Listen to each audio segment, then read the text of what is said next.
Hello folks, William here. Today I have a very special video, so special I've decided to break it into two parts. I'm a huge fan of the British-Canadian co-production Ace Lightning, originally aired in 2002. I'm working on a review of this franchise on my channel, in fact a series of reviews. I look to get the first review out by September this year. I don't mean to get too ahead of myself, but currently that review is in the works and that's my planned release date. But right here, right now, however, I'm interviewing one of the cast members from Ace Lightning, Brandon Carrera. I contacted Brandon about his experiences working on Ace Lightning, which I know and remember him from most fondly as a character actor, playing the recurring role of Brett Ramirez. Brett. What's up?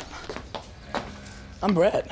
But I was also able to ask him over Zoom meetings about his career as a whole, from being in films alongside actors like Sylvester Stallone, Anthony Quinn, Mark Wahlberg, and William Hurt, to name but a few. So pretty exciting stuff. Because our interview is so jam-packed with great stories from both of us, I've decided to make this video a two-parter, as it amounts roughly to 3 hours in length, so breaking it in half is a choice I feel comfortable making to aid in the consumption of the content. I'm breaking it in half. This was a chance to say as a fan how important Ace Lightning was to me, as well as for Brandon to tell first-hand stories about the show, from a series of set questions I came up with, which I plan to use in my reviews wherever I can. You will hear from me once in a blue moon during these videos when I talk to camera this way, as there are some glitches in our Zoom meetings that I've sometimes corrected using subtitles, but other times I'm better just as a talking head to you folks, giving context to what's happening in case footage was either lost or perhaps had an audio issue. But without further ado, let's talk to Brandon Carrera today. So, hi, Brandon. How are you? I'm doing well. How about yourself? I'm really loving the shirt. Yeah, thank you. Yeah, it's lightning in a bottle. I know. It's lightning in a bottle. I love it. I love it. You got some really cool memorabilia behind you, man. What do you got on the shelf up there? Let me see that. So what? I'll lean down so I can show you. But I'm a big fan of Ghostbusters. And I discovered that Dan Aykroyd has, Crystal Head vodka, or Crystal Skull vodka. So I've got like a few of those just here. I say a few. Very cool. Oh, just a few, eh? That looks like a good time right there. Yeah. That's that took a long time to get through, of course. But no, it's good. It's good stuff. Party at your house next time I'm in Scotland for sure. No, Dan Aykroyd, man. The original. Have you had a chance to watch some of the remakes, some of the newer versions of Ghostbusters and things like that? Yeah. So saw Ghostbusters 2016 and then Ghostbusters Afterlife, which it's interesting because it's Ghostbusters Afterlife. It wasn't Ivan Reitman, at least not directing. It's Jason, his son, Jason Reitman, making that movie. And no, I was excited for that because I think he's very close. Like he grew up on his father's set making that movie and others. No, he's a great movie director in his own right. Like I really like Juno, his movie. I like that, and it's the most popular thing he's done. But no, he's great. No, I enjoyed it. Yeah, I mean, he definitely did his father proud in that film. I really love the homage that he sort of took it back rather than creating something complete. I mean, he did it in his own style. It's definitely a completely different movie, but paying homage to the originals, which is something that I'm a huge fan of. I've always disliked it when directors try to make, I understand they want to make their own mark and I understand that they want to do their own thing. But when you're bringing back something so iconic as Ghostbusters or bringing back some of those characters or some of the storylines, you really do have to, you have to respect the fact that the fans like us, we're expecting to see something that pays homage to that original film or pay respect to that sort of style at least. And that was my biggest takeaway from that film. The fact that I felt like a little kid again, watching. I was just waiting for the Pillsbury Doughboy the Marshmallow Puffman to walk through the screen again because I felt. Anyways, it was I really love it. It was cool. Yeah, there was a good clip. Yeah, there was a good clip they put out with Paul Rudd, in the Walmart or whatever it was with the mini puffs and the mini puffs. Yeah, exactly. Yeah, super cool. Yeah, that we'll get to. Of course, I'm interviewing you today about Ace Lightning, which is a show that I really love, and no, it's just a big experience to speak to one of the the cast members of the show. It's great. I was super stoked about this, and thank you. something, and so here's the thing: you do something 20 plus years ago, And we were all kids, and some of us aren't even in the film industry anymore.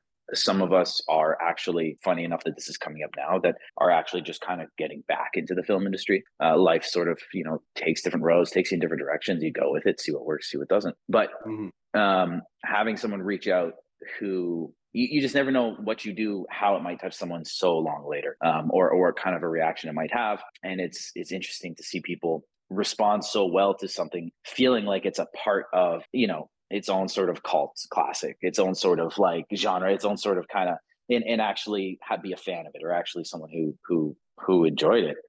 Because as a kid, we didn't have those sort of reactions. We weren't. It's not like we were getting a bunch of, we would get like little pieces of fan mail here and there, but it was a show that ran. We were all a bunch of kids, and then it sort of disappeared. Nobody ever really heard anything about it again. So I was super stoked to be able to do this, to meet someone who, you've obviously watched all the seasons, you've watched all the episodes. Especially judging by the questions that you have kind of prepared, specifically about certain episodes, and so I was really stoked to do this interview and meet you and get your perspective, like kind of what the show did for you too, and what you enjoyed about it most. So I was really looking forward to this for sure. No, that's really wonderful of you to say. Yeah, it's interesting because, specifically with these questions, because I was thinking, because so far I've reached out to a few different people on the show. I spoke to Brett Hurd, actually, who played Rick, the Master Program, and season 2 is like the second biggest bad, or even the biggest bad in that one.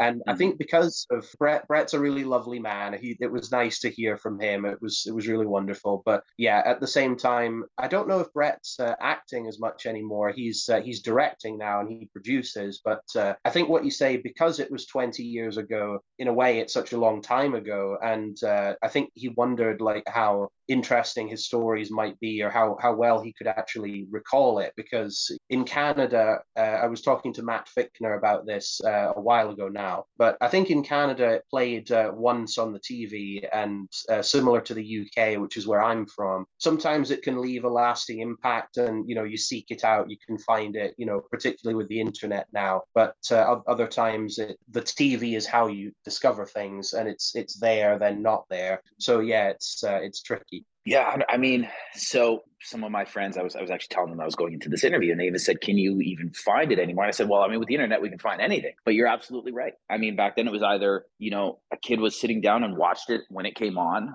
or they didn't know about it. So it was super popular in some networks, and just not popular at all. Like some, and it's especially here in Canada. I mean, you either saw it or you didn't. There weren't huge marketing stints. It wasn't all over the place. It's not like nowadays too, where it would be plastered all over Facebook. So to see it kind of making an impact on anyone is super humbling, and really nice to hear. Yeah, I think what it is, because of YouTube now, all the episodes are on YouTube in 2 different forms now. Actually, I'll do a little shout out to Joseph Marshall right now, who is someone that the producer of the show, Rick Siggelkow. Who I apologize, Rick. I've been saying your name incorrectly for years and years, because if you don't know how to pronounce that name, it's tricky. I'm sorry, Rick. I've called you Siggelkow for so many years. I apologize. But you mustn't pronounce the W. But no, what Joseph had done was take some VHS tapes that Rick had in his own library of the show, and transfer them onto YouTube, and it's like the best version of it that we've ever seen now, and which is good for season 2, because for season 1 it had a full DVD release, which I have that over here actually. I have so cool. Let me see that. No, this is out of print to my dismay, but no, this DVD is from Hong Kong actually. No way! Look at that. I love it. Yeah, it's funny because there's a version of it that's in English, and then English and Chinese, and other stuff like that. But the thing is, because season 1 was like fully released on DVD, but nothing for season 2, and so what people had of season 2 was like VHS off the TV, so it wasn't like the best quality. And you can find like better quality versions of it, but it's not in English. Like there's one I found in Russian, and I thought this a shame it's not in the language it was originally in. Это мой научный проект. Научный проект? Да, это сверхпроводник. But I'm like, ooh, this, like the quality is great on all these things here. But I'm going to see if I can find, because there's some photos in here, but we've got Tom, Tom Wanzi, who played. Yeah, there he is, Mark. Yeah, there. Yeah. And, Love it. Yeah, you're here. Your character Brett is in here, just in the corner where my thumb is there. But Yep, I've got that print too. Love it. Nice. But Brandon, did you say, because I have a few Ace Lightning goodies I can show you in the video today, but did you say you had something from the show? Or I do. And it's not available to show you on camera, but when this is over, I have 3 original first draft scripts from a few of the episodes. And what I'd like to do is I have a few people that I keep in touch with. We're all going to sign it, and then I'm going to have it shipped out to you. So I'll get your address and all that. So I'm really excited to be able to share that with you. So I've always made it a point. Any project I've worked on, obviously there's various drafts that are released, different colors, things like that represent, which version, how many drafts that have been printed. And I actually have every single script that I've ever, from any project I've worked on. The plan was, they've always been sitting around and sitting in a bin. And the plan was always to sort of plaque them up, put them on the wall and enjoy them. And, for people to go over and see. And they've never actually gotten any use. They've just been sitting collecting dust. So when you reached out, I said, man, I know exactly what I'm going to do with these ones. So I'm really excited to share that with you, and I'll send that over to you.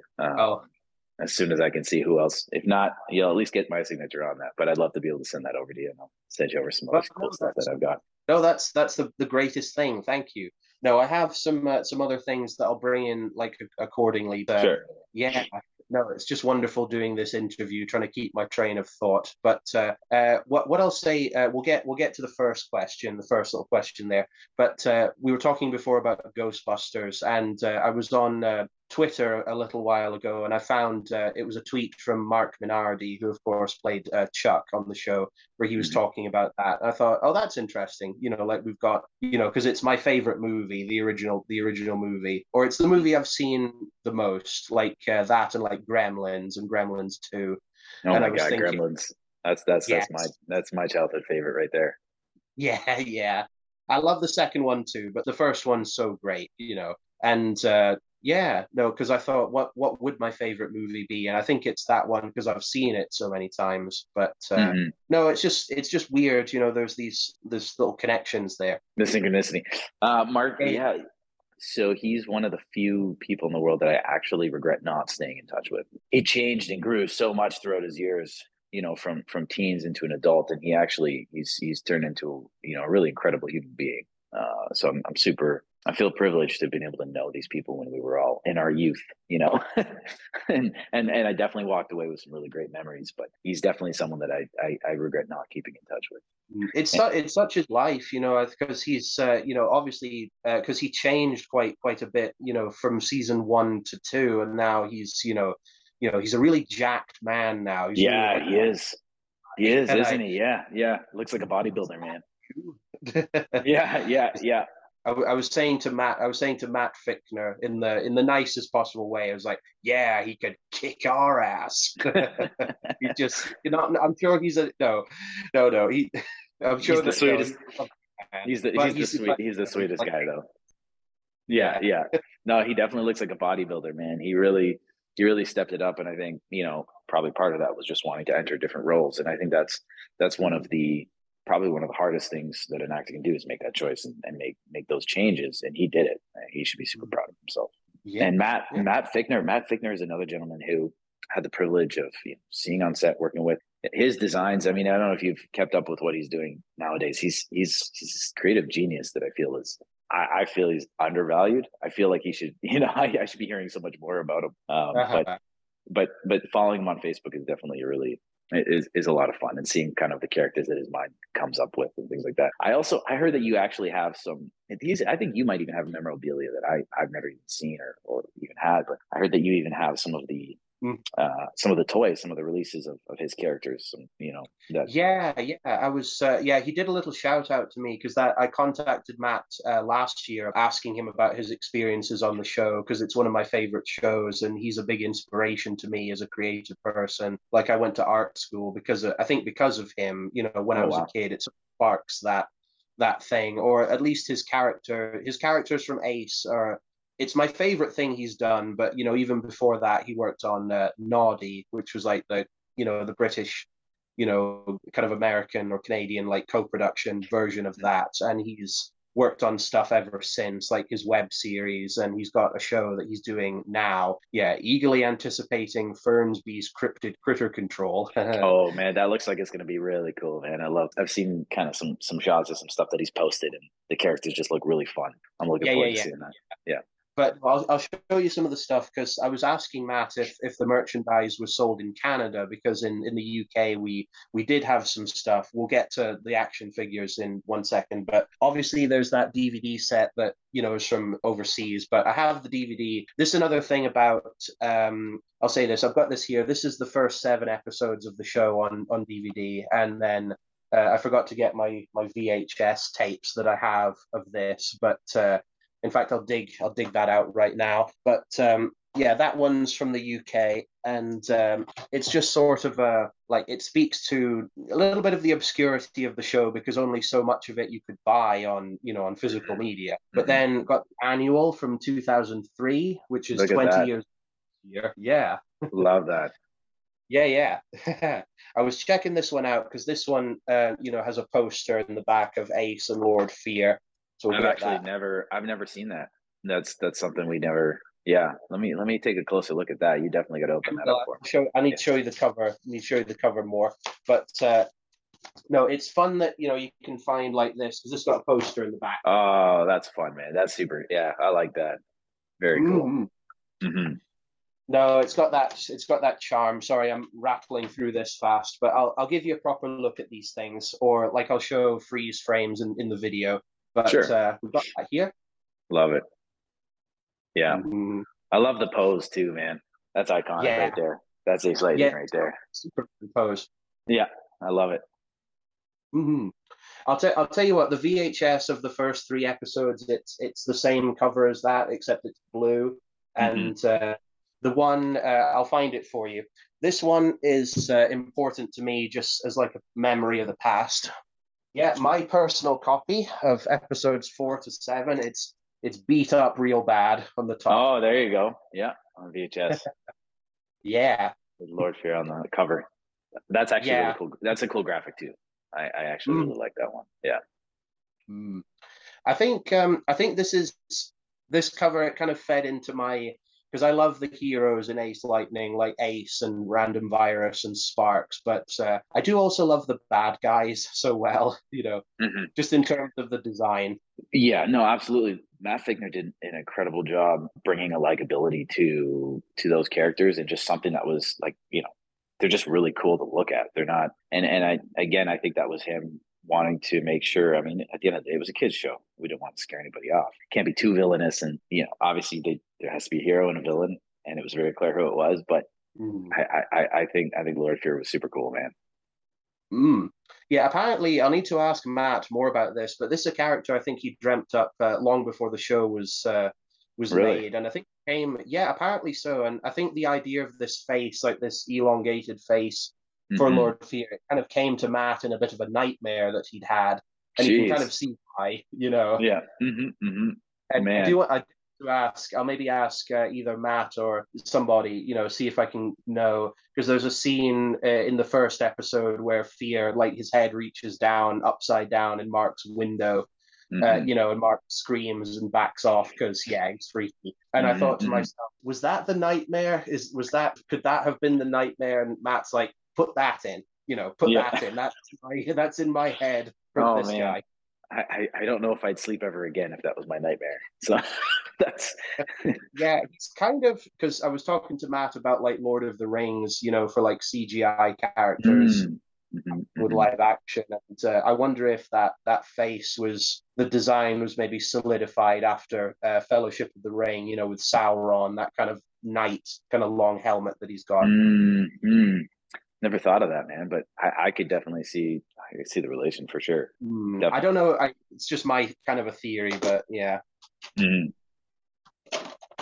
Yeah, I wonder if, because yeah, it's difficult to see, but inside the case, we've got like ads for other, piece of merchandise there, like the actual video game that was made retrospective ago, and some of the other bits just here. But yeah, I wish I had a chance to kind of, I mean, even some of the memorabilia and stuff that we came across here, or that I even have, would be, first few episodes of this, first season on VHS, maybe a few photos. Everything else that I was able to take away from the show is personal memorabilia, like photos of us being, BTS shots behind the scenes and things like that. So this is super fun to be able to see all this. No, thank you. No, it's wonderful, to share it with you, because when I heard that it didn't exist overseas, I thought, it doesn't. Oh, because this stuff and the show itself is just really important to me. But I found you again. I found a photo there with the group shot.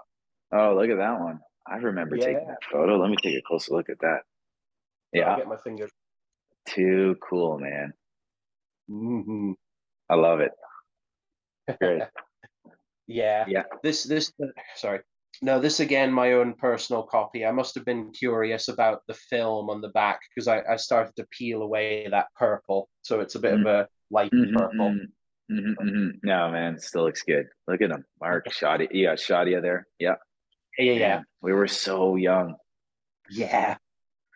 It's incredible too, because at that age, you have quite a bit of responsibility being on set. And I remember thinking at that age, I remember feeling not like I was, 12, 13, 14. I remember thinking, oh man, I'm an adult. I have all this responsibility, I'm on a TV show. And you look back and I realize, man, that kid didn't know what was going on. But definitely, I think it's really cool to be able to look back and really appreciate it now as an adult, because I still have all these memories from set, like it happened yesterday. So being able to actually think about it as an adult and actually understand what it was and appreciate what I was doing, I think it holds way more value now than I think it did back then, for sure. Oh, yeah, I want to say that, talking of behind the scenes photos, there is one in the annual that I can show you with Mark, and you can see the camera in the background, but we'll come to that. I want to say this is sort of like a Charlie's Angels kind of a pose, or Charlie sort of, the gun. It is, isn't it?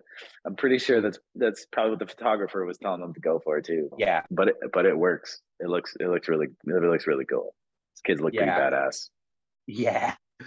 Well, those movies, the newer ones with Drew Barrymore, I say newer, from the time they were coming out at that time. So I don't know if you guys were watching that, or if it's something the photographer knew. It's like, do this, do that. Maybe referencing some of the originals even before, like the original Charlie's Angels. But yeah, it definitely works, man. Yeah. I want to say, because I've got a couple more things. I've got the action figures in the corner here. I'll just reach out to you.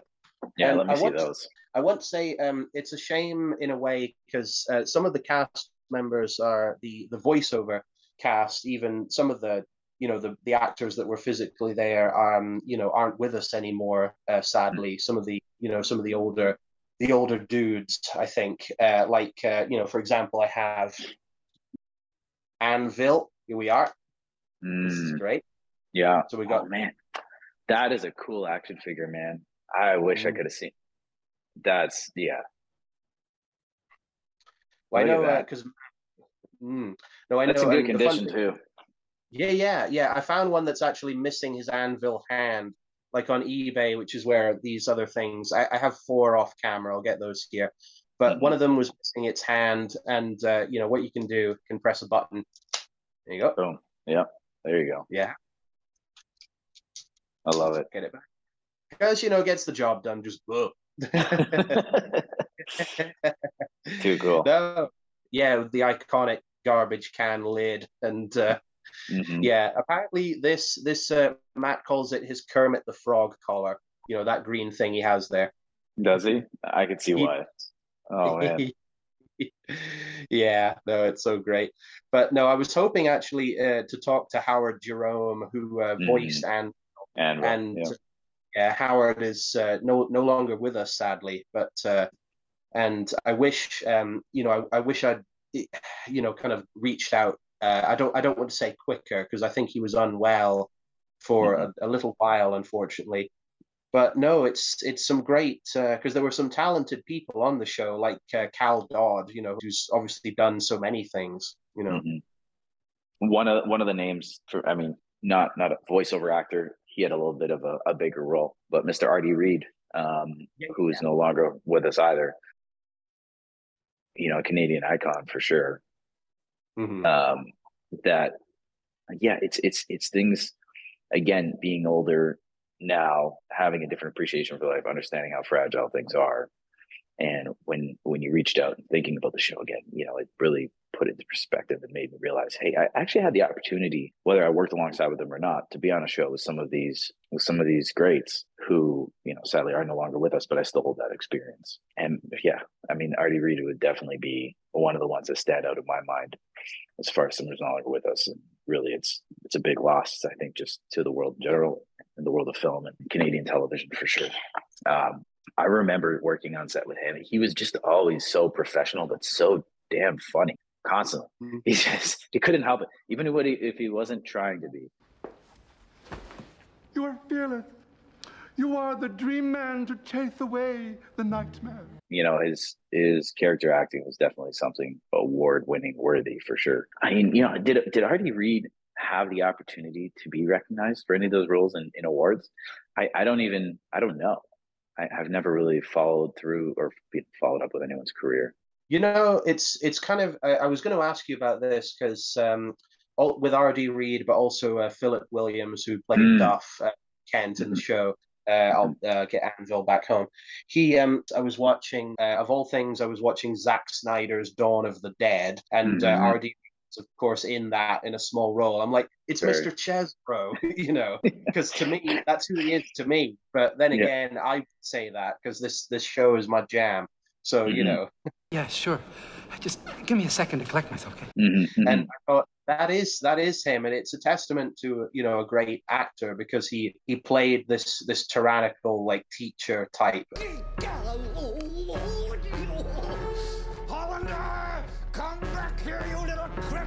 And rewatching the show, he's a national treasure. Like all these like character actors, the older cast members are just real national treasures. They're so fun. It's really Philip Williams, great to hear. Thank you. No worries. With Philip Williams, he was also in one of the Friday the 13th movies, Jason X. He shows up in that briefly. I think Jason offs him tragically because I'm like, oh. Whoa! Oh, shit. But again, I was watching, like, it's Duff Kent. Everybody stop for Duff Kent. Can a guy get some shut-eye around here? What the hell? We're family friendly now. Remember? You're watching these people tragically dying. You're thinking about the children's show. It's really funny, actually. Yeah, it's bizarre. But that's yeah. It's bizarre seeing them in children's media, but then also in like these horror movies.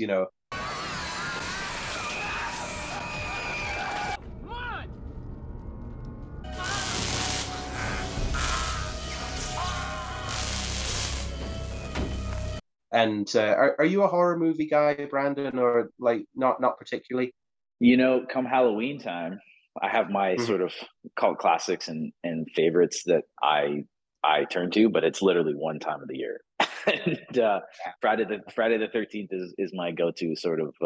That's where I live, man. Those still scare the shit out of me, even as a grown man. But I really, around thinking about horror films and thinking about what I watch at Halloween, I've always been more for like the fun scary movies, you know what I mean, like the ones that have that hint of fear in them, but they keep it lighthearted. Like Ghostbusters is definitely the top. The top. And going back to like just Gremlins, like that stuff was, if you think about it as a kid, was kind of scary, but it's not, it's still fun. It's entertaining. I miss the days when horror films weren't about all blood and gore. Nowadays I feel like it's more about the shock value, and nobody would expect this, and how many heads can I blow off, and how graphic can I make the brain splattering on the back of the wall. And when you have films that sort of hold the suspense more, you don't really know what's going to happen. Those to me are always the most terrifying. Perfect example would be like The Shining. I still, to me, I find The Shining is the most terrifying horror film on the face of this earth till this day. And again, it wasn't always about the shock value. You didn't know what was going to happen. The next thing you know, those two, the scene in the washroom or in the hallway with the two, bloody girls and stuff. I mean, or him just slowly losing his mind. Just to me, that film, that's true horror classic for me. Since there's nothing like that anymore, I don't really follow the genre too much. Oh no, it's cool. But no, thinking about there's two things there. One is that it talking about like this horror spectacle. I think the Nightmare on Elm Street movies, I enjoy that franchise a lot, but I think there was sort of with the filmmaking, there was kind of a bet on part of each director coming in. Like it was like, let's just outdo all the crazy nightmare set pieces. And I love all of that, but yeah, it sort of suffers by the time you get to the fourth movie, maybe the fifth or sixth one, and it's like there's no plot; it's just stuff happening, and it's this person introduced, and that this stuff happens. I don't mind that because the movie's not trying to do too much else, and Robert Englund is really really charming as Freddy, and he does his thing, so it's got enough of that like basic charm to it. That this is fun. It's ridiculous, but it's fun. It's fun. Yeah, absolutely. Now, and I was on YouTube. I was making a video, and I went off on a tangent for a second talking about The Shining. I was like, as much as people like The Shining, I've heard there are some people who don't find that movie scary, and it's like, you kidding me? I disagree. I think we're both terrified by scenes in that film. Yeah, it's interesting you mentioned that. I have a group of friends, and some are, I literally have these two groups. Some are analytical, some are very creative. I think it just depends. Obviously, every movie, it depends on the person watching it. Some people find movies good. Others, the same people might find what their friends, vice versa. But with The Shining, you do have to have already a built-in sense of imagination and creativity, and put yourself in those situations or those shoes in the moment in the film. And I feel like if you just don't, then you're not going to appreciate exactly what's going on. You're not really going to be scared or feel scared. And for me, especially, why I wanted to be an actor, I loved that feeling since I was a little kid. I was sitting in front of television. I wasn't watching these. I was literally projecting myself and pretending I was these characters and imagining, actually experiencing what these characters were experiencing. And that's where the fun came from. That's where the thrill came from. That's why I loved watching those movies so much. Not being able to go to sleep because I actually believed that, Freddy was going to come to me in my dreams. Like that shit, that's what gets your heart going. So to me, I agree with you 100%. Shining to me is still the scariest movie on the face of this earth. And I don't care what anyone says. Yeah, because I was watching it. I thought, no, this completely holds up in every way. There's no question. And but plus Jack Nicholson. Come on, man. I mean, that guy is. Oh, sure. One of the greats. Just that performance. Yeah. Oh dear. But we've kind of we've sort of touched on the questions, but like specifically, what was your experience like working on Ace Lightning? So Ace Lightning was the first recurring role, coming in as Brett on a television series, that lasted more than the pilot. And it was off of the heels of, working with Sylvester Stallone on Avenging Angelo, and some other minor roles and stuff that had come up. So to me, it was first being able to land the role was super exciting. Being in the Canadian market at the time as well, I was also auditioning for Degrassi. And I remember Degrassi and The Next Generation and Ace Lightning were, first season were set to film around the same time. I feel super honored to have been able to be a part of Ace Lightning at the time. Again, I wouldn't have actually been able to understand it or appreciate it, especially when you're that young. Looking back, it offered some life experiences that were altering in profound ways that, just can't express, and definitely set the tone for the rest of my teenage years and into adulthood. Some were really good. Some were actually pretty negative, pretty bad. Not because of the show. It's not because of the show itself, but just the life experiences that it sort of led to. I also know, I remember feeling at times like I actually felt, oh man, this is going to be my big break. This is going to lead to bigger, better things. And later on, when you're a teenager and it doesn't lead to bigger, better things, it's pretty disappointing. But it doesn't take away from the fact that Ace Lightning and being on that set. That was like the first show of its kind at that time that introduced, live action and CGI together. And that in itself, no one can ever take away. I mean, that, whether I have scenes that interact with CGI or not, I was still a part of this show that set a trend and created this genre of TV shows and all these other shows that were to follow. And that to me is the coolest experience and takeaway that I have from working on Ace Lightning. And my second one would now be this, being able to, have to meet someone who's actually who's a fan and actually want to dive deeper and understand the show a bit. So. Aw. Before I forget, I've got from the Ace Lightning guidebook just here, which I showed you that photo, like that group photo a little minute ago. Mm. But talking of Philip Williams and scary stuff, this photo here always kind of creeped me out just here when I was younger. So we've got Duff there in that clown makeup. Oh my goodness. Yeah. Yeah, with Mr. Huckleberry. So clowns are always scary, but that's something else, man. It's the top hat that does it for me, man. That's It's also meant to be kind of Lord Fear, but it's more circusy, Yeah, I like the graphics in that. I mean, that's a super cool piece of memorabilia right there. I like that. Let me see that, man. Too cool. I love it. Well, a lot of this stuff is accessible on eBay, so no, I'll need to send this your way. Well, you'll be in Canada, this neck of the woods, man. See if I can make some time and come out and see you. You stay in Vancouver, Brandon, or? Yeah, I moved out to Vancouver 3 years ago now. It didn't actually have anything to do with the film industry. It had everything to do with the weather.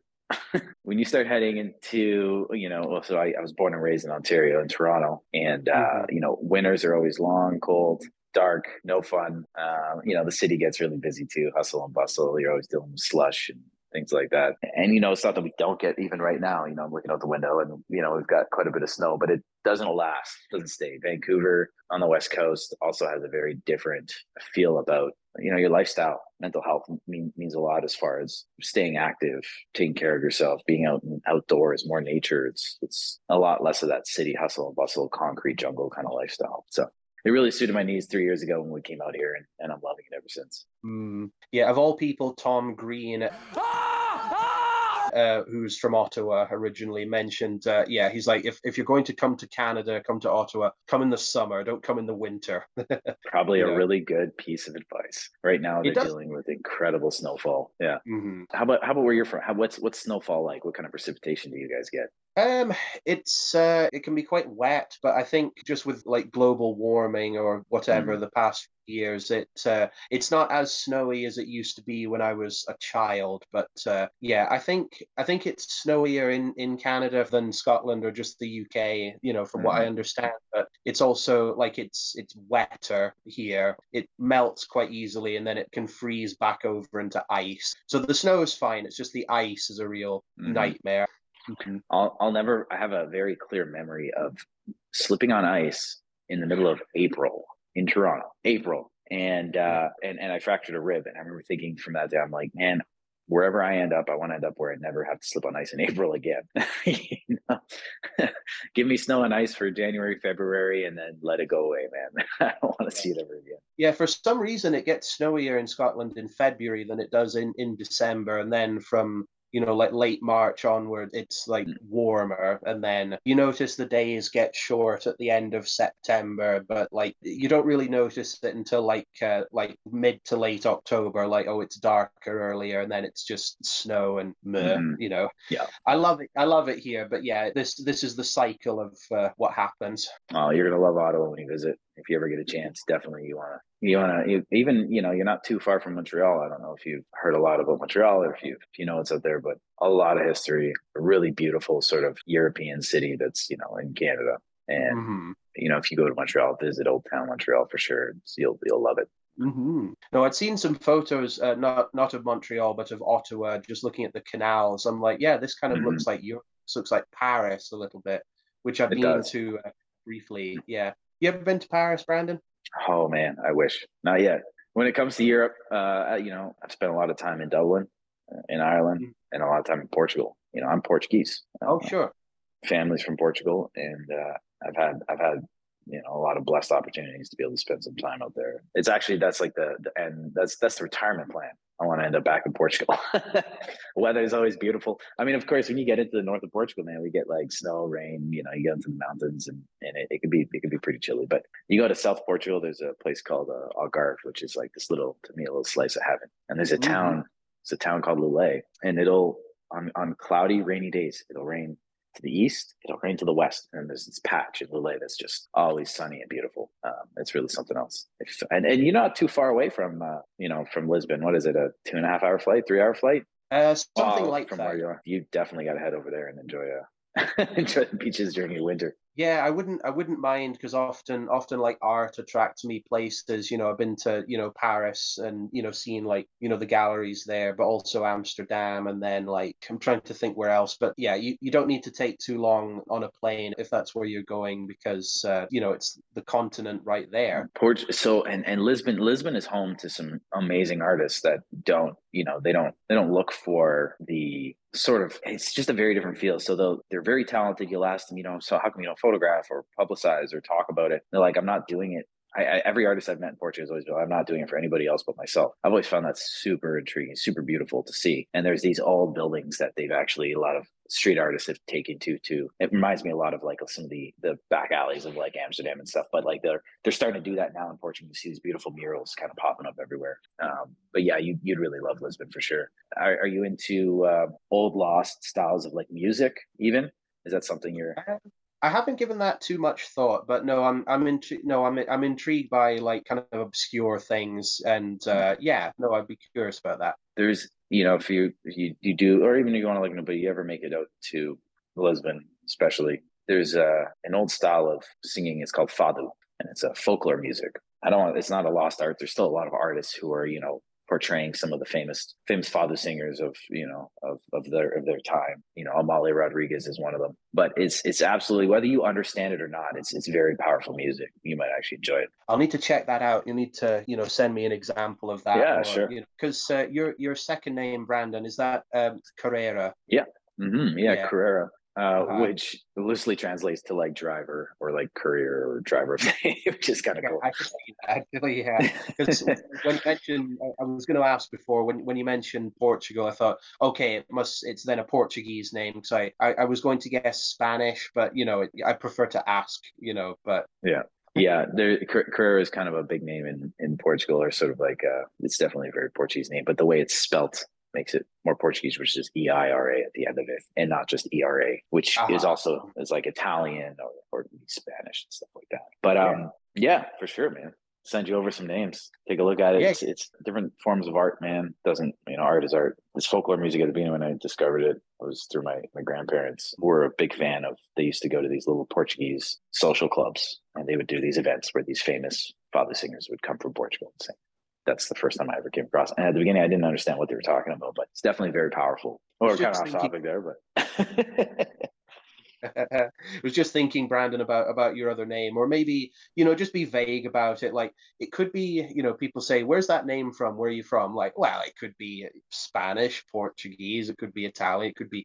I'll just leave it open, which is okay as an actor. I mean, actually, really, really funny story. So I would always get put up for roles that were especially Italian. And most people will, usually Portuguese isn't the first thing. It's Spanish or Italian or something like that people will try to guess where I'm from or, what my background is. And there was a McCain's pizza commercial, and they were looking for an Italian, and the line was very much like, being Italian is being Italian. And you had to be really convincing. You kind of got the hands going and stuff like that. And I remember landing that role. And they sent us out to Cuba to film this McCain's pizza commercial. And great time out there for a week. I'll never forget when the commercial aired. My neighbor, who is Italian, very, very like traditional hardcore Italian, runs on over, knocks on my door. He's like, "I just saw the commercial. You're not Italian. I know you're Portuguese." Because in the commercial, I'm literally trying to convince people I'm Italian and stuff like that, because it was for a pizza, stuff like that. It's kind of a funny story, but yeah, I would definitely go up for roles being Italian. There was a Avenging Angelo with Sylvester Stallone. In a flashback, I play the main villain, the mobster, but as a child, in a flashback of a story that Sylvester Stallone's character is telling, and he's Italian, and there's even a hint of sort of an Italian accent that I'm trying to do in that as well. So talking about a kind of pain that eats away you and never leaves. I want you to know it. I mean, yeah, at the end of the day, you got to find and make believable what background you can be and go with it. And Italian came up a lot for sure. I didn't mind though. Italians are great people. I'll play an Italian. Yeah. I wanted to say I've been Florence in Italy. It was in 2018, so it was before Corona was a thing. Because in Europe, Italy was hit really badly with COVID. So I thought to myself, well, it's good that I was there, because say I wanted to go now, I couldn't back at that time. It was too much of it. The same because I wanted to go again to Paris, which we were talking about, because I was there in 2013. And I thought, well, I've always wanted to return. And there was a show on in Nanterre in 2020, which was planned before COVID happened. So I thought, fingers crossed it does happen. And it was postponed to 12 months in the future, which I, wasn't, and at that point wasn't able to go. I thought, there's always another time. Yeah, that whole 2-year period, whatever, that was troublesome. Everything's open now, and I know a lot of people are still hesitant, but at the end of the day, life's a little short, man. So you get those opportunities, go and enjoy them. Yeah, absolutely. No, I've got some plans, so we'll just see what happens. But could I ask about? We sort of touched on it with interacting, not with the voice cast, but with stand-ins. For your scenes with the CG characters, were they filmed twice? Because I think I heard that Matt Ficner stood in as the majority of the characters, depending what was going on. And did you film them twice? Once with Matt Ficner as stand-in and voiceover guy, and then again with nothing there, or was it just the once? So voiceovers were always done post, anyways. A lot of, for reference, Matt would even spit the lines, or someone off camera would be. It was really cool actually seeing Matt in front of the green screen, and some of the characters for height reference, if you've ever seen the way they'll do that. So they'll put, it's like a backpack or a stick or something really high up with the green ball above it, so that the actors have an eyeline reference and things like that. So it's always really cool to see something, so menial. So, it's just the stick, or maybe a little, version of a head of something, like a basic version of it. And then later on see it on camera, and it's this character standing there where nothing was before. For the most part, if the scene was shot opposite one of us, it was shot in real time once with the stand-in and the CGI and the green screen. If we ever went back to shoot twice for that same scene, it was primarily just to get those shots of just the CGI character or reference points and things like that, or with no one there, depending what the scene called for. But no, for the most part, you wouldn't have to go back and shoot it alone, or just on its own, or do it again with the voiceovers and things. It's like a quirk of working with, nothing there, where your eye line might be slightly off because it's not really there. You're looking at some, reference point. It's professional pretending, but even then it's tricky because you need something to work from, look at this dot here, work to that. What is it? It's tricky. I say luckily for me, there weren't any intense scenes opposite CGI characters that would have required me to do too much imagining. But I give a lot of credit. Tom, even as young actors, Tom and Mark, who had a lot of interactions with the CGI characters, did a really good job at, making you believe that what they were experiencing with the CGI character was real. And it makes it even cooler to imagine when or I know exactly what that scene looked like without the CGI characters, which was, someone just, imagining that they were kind of swung at, or imagining a lightning bolt was being shot at them. And the actors did a really, really good job at, making me believe it. But ultimately, yeah, when we're shooting scenes like that, you are acting to air. I do understand, because I'll get the book out again. I'll need to get the page, but I do understand that a lot of those scenes were storyboarded traditionally. And then, I'll see if I can, here we go. Perfect. Yeah. So I've got a page here, Making Magic. I want to say this font, Brandon, it's what I always call the Ace Lightning font. You can get this in Photoshop. I found it's the Exoset font, which I've used the Exoset heavy font quite a bit, because I thought, what's that name? What's that called? Because I hadn't seen it in any other show before. But I think with that photo, we've got there's a little model, one of Matt Ficner's maquettes here, actually, in the top. You got pig face there, actually. Yep. Mm-hmm. Mm-hmm. Yeah, Matt's gonna be like, I hadn't seen that before. I'm like, you will soon. Yeah, I mean, the creators, the producers, graphic designers, everyone did a really good job at bringing the story to life before we even got to set. Which is a really hard thing to do. Even some of the most talented filmmakers still muck it up, and you could just tell. You could tell when a film has been shot. It's just not proper planning. I remember with Ace Lightning a few times even being brought in and asked, what my opinion is, where I thought my character arc might go. And just being a kid, I was just too underprepared. I wasn't mature enough. I didn't really understand, or things like that. But I remember they were always thinking ahead like that. And I'm sure that really is what helped bring the story to life and made it so enjoyable and believable. And Matt's a creative genius, man. That guy's such a talented artist. Completely. I gotta find, thinking about it, he actually he did caricature drawings on the spot of a bunch of us on set. And I wonder if I could find that, because that would be super cool to see. Yeah. But yeah, just like with any other production that has CGI involved, there's going to be a good layout, a good storyboard, a lot of planning, a lot of really talented people to bring it to life. And there's no shortage of that with the designers, creative directors, producers. I mean, Jim and Rick, I remember working with them like it was yesterday, and they were, well, obviously, if I remember working with them like it was yesterday, that's the kind of impact they had when they were on set. They're just incredible to work with, super talented. Yeah, that brings something up. I've got two things. So talking of Rick, Brandon, I have a photo of him here from the time, actually, in the book. Also, there's a behind-the-scenes photo with Tom as Mark. You can see like the lighting and stuff like that. So here's Rick. Here he is. Yeah, there he is. That's a good photo. I like it. Yeah, from that time. Yeah. Yep. And then I'll see if I can get this framed up okay. And then that's what I was talking about. Mm-hmm. Mm-hmm. Yeah, there's a good BTS shot right there. Yeah, I love it. Yeah, that was. Where is that? Is that in the pizza? Where is that? Is that the cat? That's at the school. So he's is that in the cafe, in the cafeteria? I think it's in the classroom. Yeah. Oh, is it? I think so. Sorry if it's a bit too dark. Oh, okay. I can see it now. Yeah. Mm-hmm. Sorry, what I might do in post for this video is I can like scan this in and show you so you can look back. No, I love it. There's seeing photos like this actually reminds me too. So we shot in schools that were not in use. They were actually relatively close to where I was living at the time. Oh. But I remember we even used like the field was the same field that was the school's field, or the school just wasn't in use, and we just taken it over. And I remember walking through these dark hallways and just. Man, yeah, it's really taking me back right now. Actually, that's a memory I haven't had in a long time.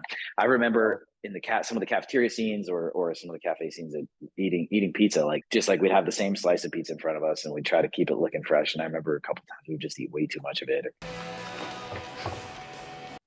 Just don't eat and swallow it, man. You got a lot of takes out of you. And I remember I didn't learn that lesson when I was a kid. I ate a little too much pizza. Johnson, he was making Knives Out in the commentary for that, the scene with Ana de Armas when she's in the the cafe. He's like, if you have an actor and they have to eat in their scene, pity them, because you have to do multiple takes. And and in that movie, just a quick tangent, her shtick was if she told a lie, then she would throw up, which gross.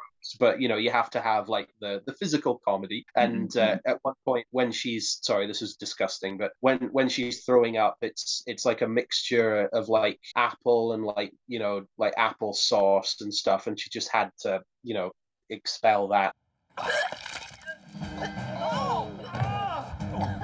What the shit?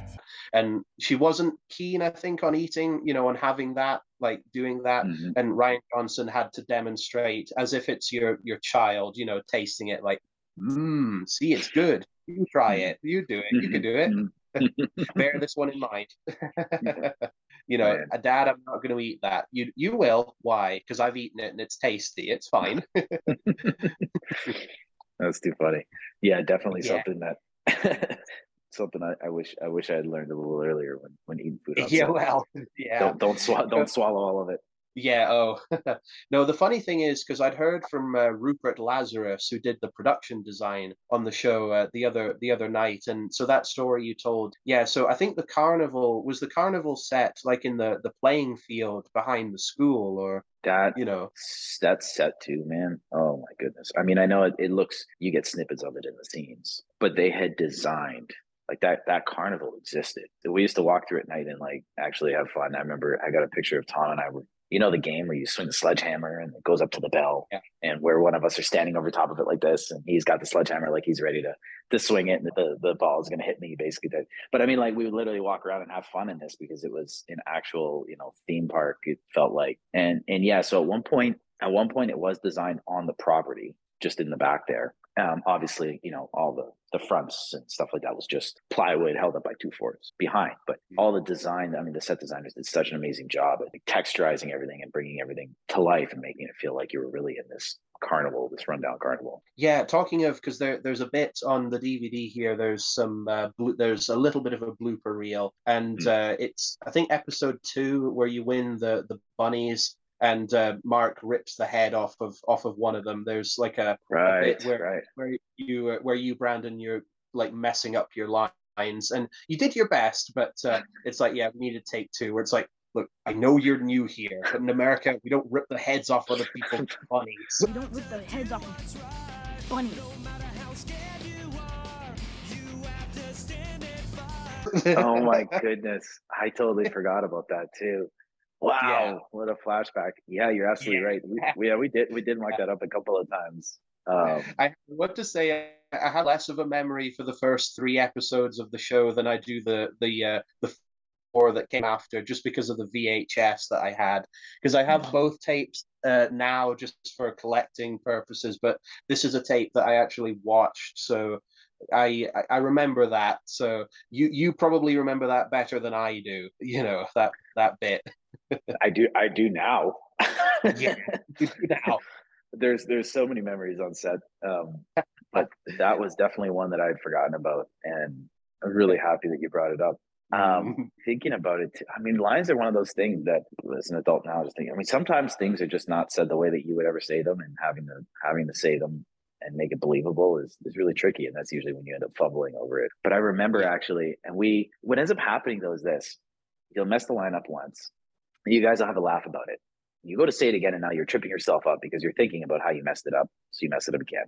So you have another laugh. By the time you get to 3rd, 4th, 5th, 6th take, you're all just laughing, and any little thing will set you off. So it's not that you're messing up the lines anymore. It's just like you just keep triggering each other, because I remember looking across, and he would just smirk because he was remembering and we would just trigger each other and start laughing, waste so many takes doing stuff like that. Yeah. We had a few moments on the show like that. There's the scene where we're going over to Tom's house. I don't remember which episode it is, but there's open the door, and he's just standing there. And for some reason, one of us, because the camera wasn't facing, I don't remember if it was me or him, but opened the door and it actually made a silly face purposely to try to like just have some fun.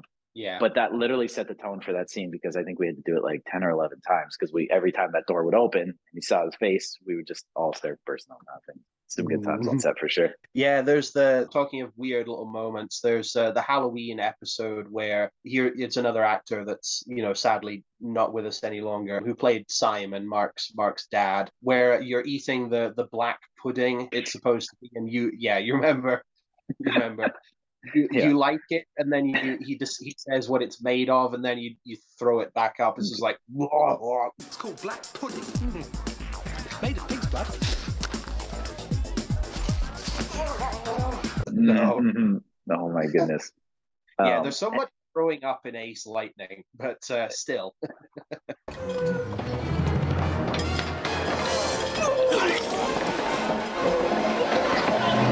There really is, isn't there? That was pretty genuine too. I mean, nowadays I really like blood pudding. Portuguese even have a dish like blood rice and stuff like that. But when you're younger, when you're younger, I think that was probably pretty genuine.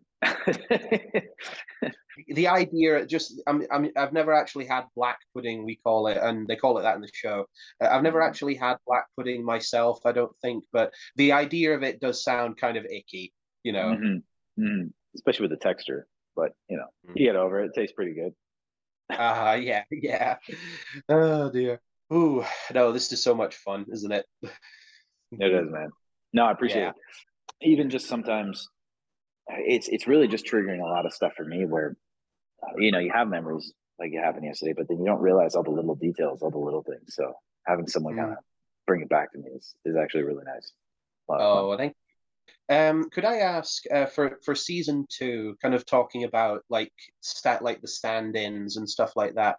Mhm. Did you get to interact with? Well, your character didn't interact too many times with the CG characters in general, so it's tricky, I guess, to ask the question. But do you know if Matt Ficner was standing in for the characters as often in season two, or was it more just like a mixture of people? No, for the most part, the stand-in of the characters, it was Matt. It was his creation. They would Mm, even have like little models of stuff that would sit on top of the head and things. And mm. I remember him in some of the scenes in the cafeteria and stuff like it was him as the stand-in. I can't remember too many times where it wasn't, but I could be completely wrong too. But I would imagine, especially with someone who he really wanted to bring these characters to life.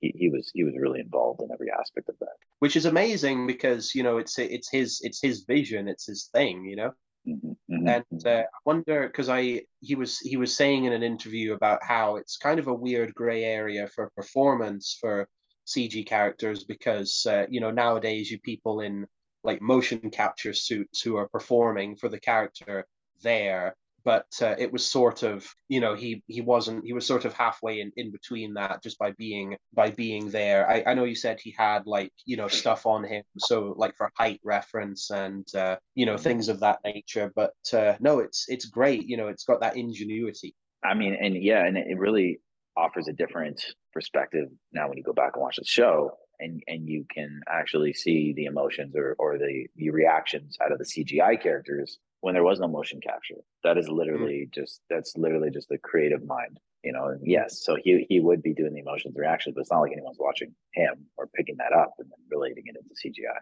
You Yeah. literally had to take nothing and create that, which with when I go back and watch some of the episodes, because I know that's some of the stuff that I look at and I'm super appreciative of, and kind of offers like a different perspective on the show, and a different appreciation for it anyway. Which I know, like even going back to like Lord of the Rings, for Gollum for the first Oh, few movies, first three mm-hmm. movies, yeah, it's like I think because Andy Serkis was there in like a like a suit and more so for the reference of the actors, and then I think the mocap performance, again it was in its infancy. What they ended up doing was having him on blue screen, like kind of I don't want to say doing it in a vacuum, but there was kind of two layers to the performance, like him actually being there, which drove it a lot of the time, and then the actual like computer aided Mm-hmm, thing they were mm-hmm, trying. So it's sort of starting to push that line into what we're into now. You know. mm-hmm. Yeah, I think all of it definitely has its place into creating what motion capture is now, 110%. Without all of that, I don't want to say basic, but without that starting point of where CGI was at, and without shows like Ace Lightning and people doing those, I don't think that's where you learned what worked, what didn't. That's where all of it kind of developed from. Um, Mm-hmm. Mm-hmm. which again just makes you feel even more privileged for being a part of something like that. No, it's wonderful. It's so wonderful just to hear from you and how great the experience was because when you're passionate for a TV show, especially if you're one of the few people that remembers it, at least out of your circle of friends and stuff. It's great that you have the same love for this stuff that I do. Yeah, and especially being able to live it just made me love it that much more. Yeah. I mean, the experiences on set too. Remember, we're kids, so you're growing up, and you're growing up in an environment that was super friendly, fostering. It was a family. Mm-hmm. We literally became siblings and taking on roles as older brothers and people who were trying to mentor you and guide you. Some stuff stuck, some of it didn't. But working Yeah. with some great directors on the show, people who were involved in some really great network television series in the UK and BBC, and being able to, like, at the time as a young actor too, not knowing what kind of actor do you want to be? Do I want to be a character actor? Do I want to do this or do that? Not even really understanding what any of that meant at the time. So having directors trying to actually had a director who actually felt in a lot of scenes I was really good at portraying a sort of dry humor sort of like a British style type humor. Loosen up the mask, Wayner. I think it's cutting off circulation to your brain. All right, that's enough, everyone. With character acting. And I remember actually trying to run with that for a quite long time, and I wouldn't have if I didn't have that experience on set and have that director who actually recognized that and said, look, I recognize it as you. It's a rare talent. Run with that. So, yeah, every experience I had from Ace Lightning was a good one. No, it's wonderful. It sort of segues into another question that I have, Brandon, where, and we kind of touched on this before in a way. So have you kept in touch with many of the cast from Ace Lightning since the show finished? You know, you mentioned Mark Minardi, whom you've not heard from especially, but no, anybody you did? You know, there was a lot of actors who actually tried to keep in touch with me, and it was just the other way around. You know, life gets in the way or you know, I was going through certain things in my life journey that didn't allow me to recognize those relationships and recognize the good that would have come of it. And I didn't keep in touch. I mentioned earlier, I mean, there's a lot of, you know, Mark Minardi's one of them I wish I did keep in touch with 100%, but I haven't really had a lot of contact with anyone that was from the show initially. You know, sometimes I'll see them pop up on TV shows and stuff like that. I think it's super cool to be like, oh man, good for them. I didn't know they were doing this now, or they're still in film. I also know a lot of us sort of fell out of film. I know Tom is another person who, we were actually really good mates, man, when we were kids. We used to get a lot of shenanigans together, and you know, in Toronto, because he was living in Toronto at the time of filming, and him and I would always go out and you know, explore the city, and did a lot of growing up together. And I always wanted to keep in touch with him. We had this plan. I was going to go over to the UK, and we were going to do some interrailing together, and I fell through on that. That never ended up happening. But yeah, no, never had the opportunity. But I hear everybody's doing great things. I think Tom is married now. Just incredible. Shadia is also married, has children. She's a teacher, I believe. When you hear people, and those are success stories to me. So when you hear that everybody is succeeding in life in that way, that's pretty incredible to hear that. And I'm super happy for all of them. Oh no, that's amazing. It's really great. So is Shadia, because yeah, some of them aren't acting anymore, but I think I did read that Shadia is a teacher now. So she's not acting any longer, no? No, I don't believe so. I mean, I don't want to speak to if she is or isn't, just because I actually don't know like what everybody is doing. But no, I don't believe she is. And I think she's found something that speaks to her and that she's passionate about, and that's what she pursued. Some actors I find, especially in just childhood acting, especially as, you know, it's exactly we're children. Some of us have the right guidance or get fostered to continue in the film and go down a path of, you know, what people call fame and stardom into adult. And some just, you know, is also a way of funding what ends up happening. Like maybe, you know, you use that money to pay for schooling and you find another passion that you're passionate about. And for myself, I sort of had fallen out of the industry. You know, one of the last films I'd worked on was Max Payne. And this incredible opportunity. I was already kind of out of the film industry for a bit, and then this opportunity came up to play opposite Mark Wahlberg, and in a film that, you know, was also really cutting edge and, you know, artistically very different for the time, and over a video game that was a cult classic as well, you know. And I remember thinking, oh, maybe this is it. Maybe I am going to stay in film industry. And then after the film wrapped, I remember going to the theater, and I remember taking a bunch of friends with me, a bunch of people, and I didn't know this, but the scene was actually cut. That scene actually never made it into the final edit in the film, and that being a really downer for me, and sort of that was like my exit out of the film industry at that time. So, you know, it's just some people can transition from childhood and understanding the maturity level required of some are just maturer than others and can transition and maintain in the film industry. Some people just decide it's not what they want to do, and they take the money they made from the film industry and use that to put themselves through school and find that passion. And then others just sort of fall out. You know, I was definitely one of those that just fell out of the film industry and stopped pursuing it. But nonetheless, super blessed and still have all those memories and still have everything on film. So can't take that away from me. It's fair game though, because thinking of Shadia Simmons, you know, I was watching Goosebumps actually, which you know, of course, you know, Canadian show. She's in that, like she's in one of the earliest episodes of that, and which I think I'd read on IMDb, but you know, I think I knew that, but then I forgot. And then in my rewatch, I was watching, and she's very, very young in it. A lot, you know, I say a lot younger than she was, you know, for when she was on Ace Lightning. But it was again another of those moments, and like, it's Samantha. My name's Alicia. I'm Samantha, your neighbor. Yeah. But she's so small, and she's in the episode barely at all. She was like the baby sister in the, out of the dynamic with the kids. But I think what it is, it might even be because for some people they act when they're very young or younger anyway, and they decide this is where I definitely want to be, or they might decide this is maybe where I don't want to be, at least for a while. So you do what you have to do. Well, I always have a huge respect when you watch those shows that go on for 12 seasons and you literally watch the kid grow up. That's the environment that they know.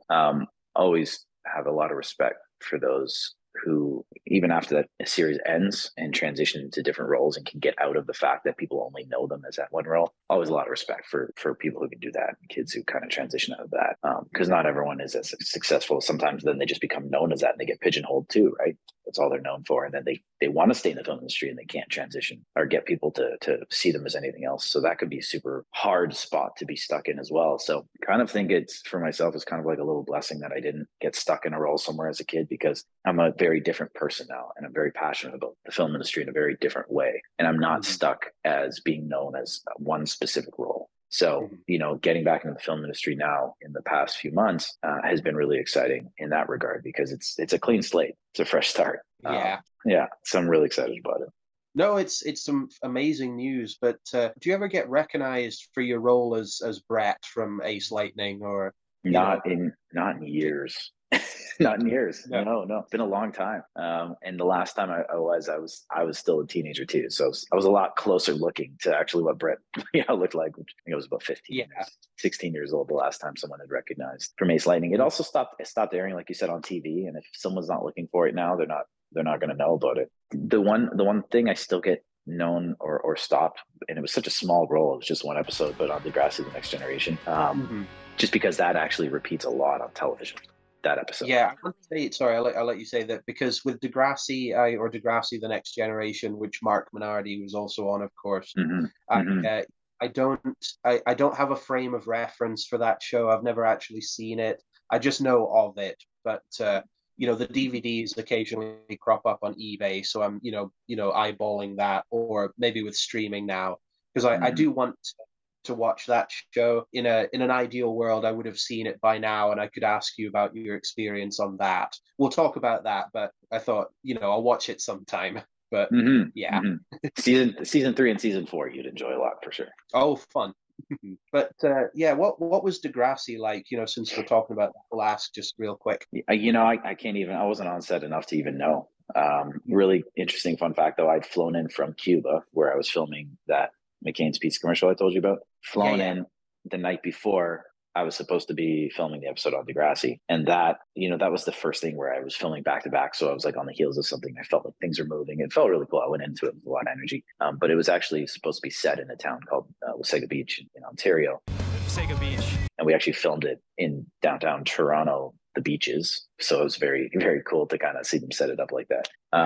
But I don't have a good frame of reference, or I wouldn't be able to really say, hey, what it was like working on that show compared to all the other actors. Because like I said, I was on set for a day. One whole day pretty much is all I was on set for. But again, the experience itself, it was the first time I got to do like some of the more live action, you don't call them stunts, but like I got to ride on a jet ski. I was out on the water all day. We were at the beach. So it was a lot of fun.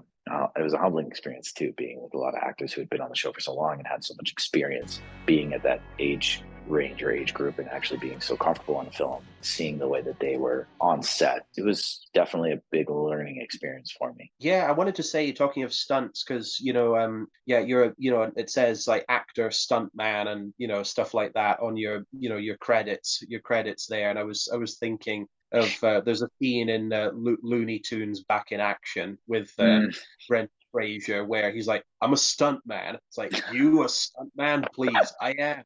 He's like, you ever seen those mummy movies? I'm in them more than Brendan Fraser is. Oh yeah, that's too funny, man. Because he is Brendan Fraser. Right, but, whenever I see that, I tend to think of that moment.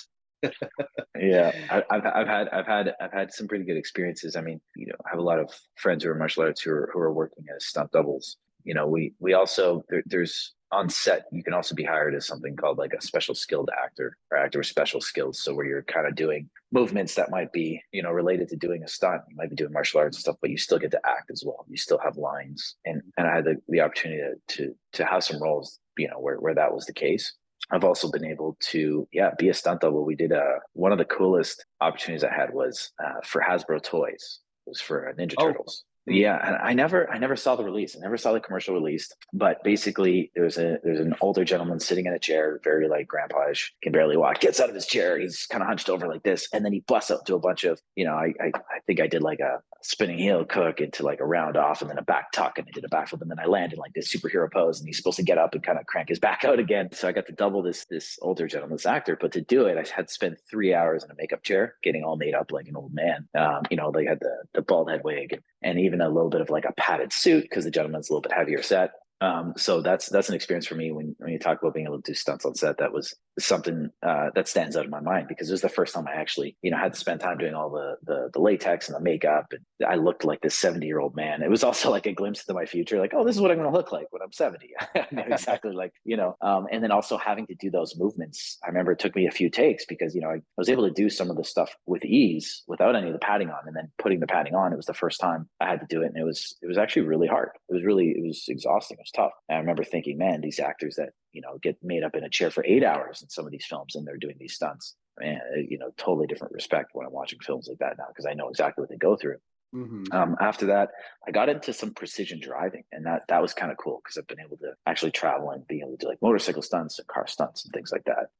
And that's really, I'm a bit of an adrenaline junkie. So when I had those opportunities, when being a stuntman led into those opportunities, I was like a kid in a candy store, man. I was like, yeah, give me more. Let's do this. Where's that car? let me drive it into a wall, flip it over upside down. Let's do this.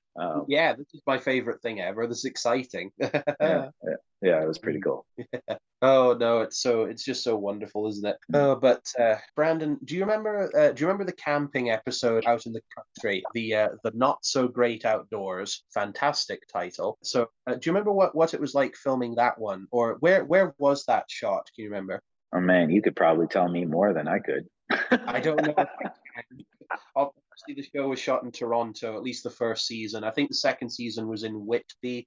Matt Ficner was saying, at least from memory, but the bulk of the show was like the same sort of locations, but it's all like it's a bottle episode out in the country. I'm sure it's not that far, but it's like not in the same place as normal. I think everything was like within 45 minutes of Toronto, though, which would offer just like more of that camping environment or outdoor feel, but without actually being in the middle of nowhere. I remember it was not in the middle of nowhere. It was more like a park. And I remember it being really cold. And I wish I could give you more than that, but man, that's one of those things. You were telling me, and I remember searching my brain going, man, what can I tell him about this episode? I just remember it being really cold. I also remember at the end of the night wrapping up, like just feeling, I was really quiet, really peaceful. And I remember thinking like, I didn't actually want to go home. I remember thinking, be like, I kind of want to camp out here. We were in the middle of a park, but can't do it. But I mean, it's just the ambiance they set. And, we had like a little campfire going on and stuff like that. But no, I wish I could tell you more. I have no idea. I'm going to say it was cold.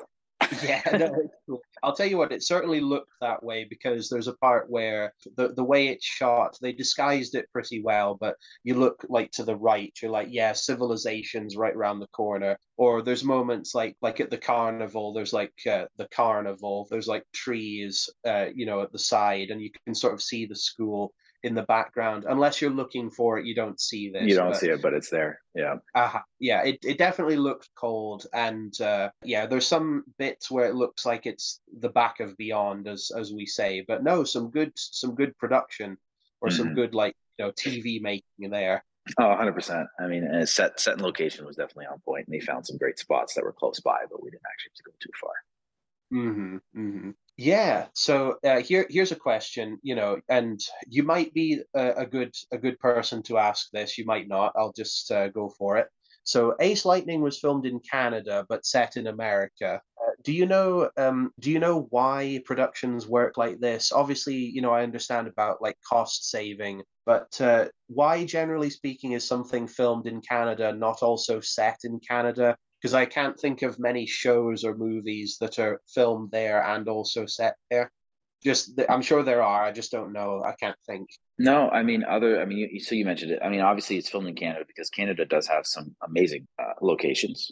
We also have, there's great tax breaks and incentives for productions to come here. We also have some incredible production companies and casting directors who, you know, work very closely with productions and have a really good eye for talent and can really produce and hire great talent pretty quickly. But the number one reason I really firmly believe why the productions, you know, it's like it's filmed in Canada, but it's never set in Canada. Like you said, it's always set in the US somewhere. I mean, the US, and especially with British shows, you see it happen a lot of times, or things that are on BBC. And my understanding is it's just the American market is larger. You know, it's vastly larger. There's so many more frames of reference and reference points. You really think about it. Like if you watch a film that's supposed to be set in Canada and we drove by, for the most part, you know, you drove by the CN Tower. It's not like, you know, driving by the Eiffel Tower or driving, oh, that's a bad reference, that's Paris. But one is, I was watching Lost actually, and I think it's not, I'm not actually sure where that's filmed. It's supposed to be like the characters all start in Sydney in Australia. And I think there's like one episode where you see like a landmark so as to denote that. But then otherwise you can get away with filming elsewhere. Yeah. 100%. There are landmarks that are just more, you know, we'll even make it a point to make it look like that landmark if it's in Toronto or shot somewhere else. Or, you know, just when you, let's say it's New York City, like a dingy alleyway, you know, it's people just going to automatically, whether it's an alleyway in Toronto, but if you set that tone that makes it feel like New York, people are just going to go, oh, that's New York, or that's America. No one's ever going to go, oh, that's Toronto. Maybe nowadays more so because it is becoming more of a pop culture sort of location. Ultimately, I just strongly believe it's, you know, the American market's just that much larger. I'm probably wrong. I don't know. But that's what I would say. It's probably, yeah, it probably plays, oh no, I'm sure it really does play into it for sure. But I wonder to myself, I wonder if anyone ever, you know, complains about representation or like a lack 100%. there.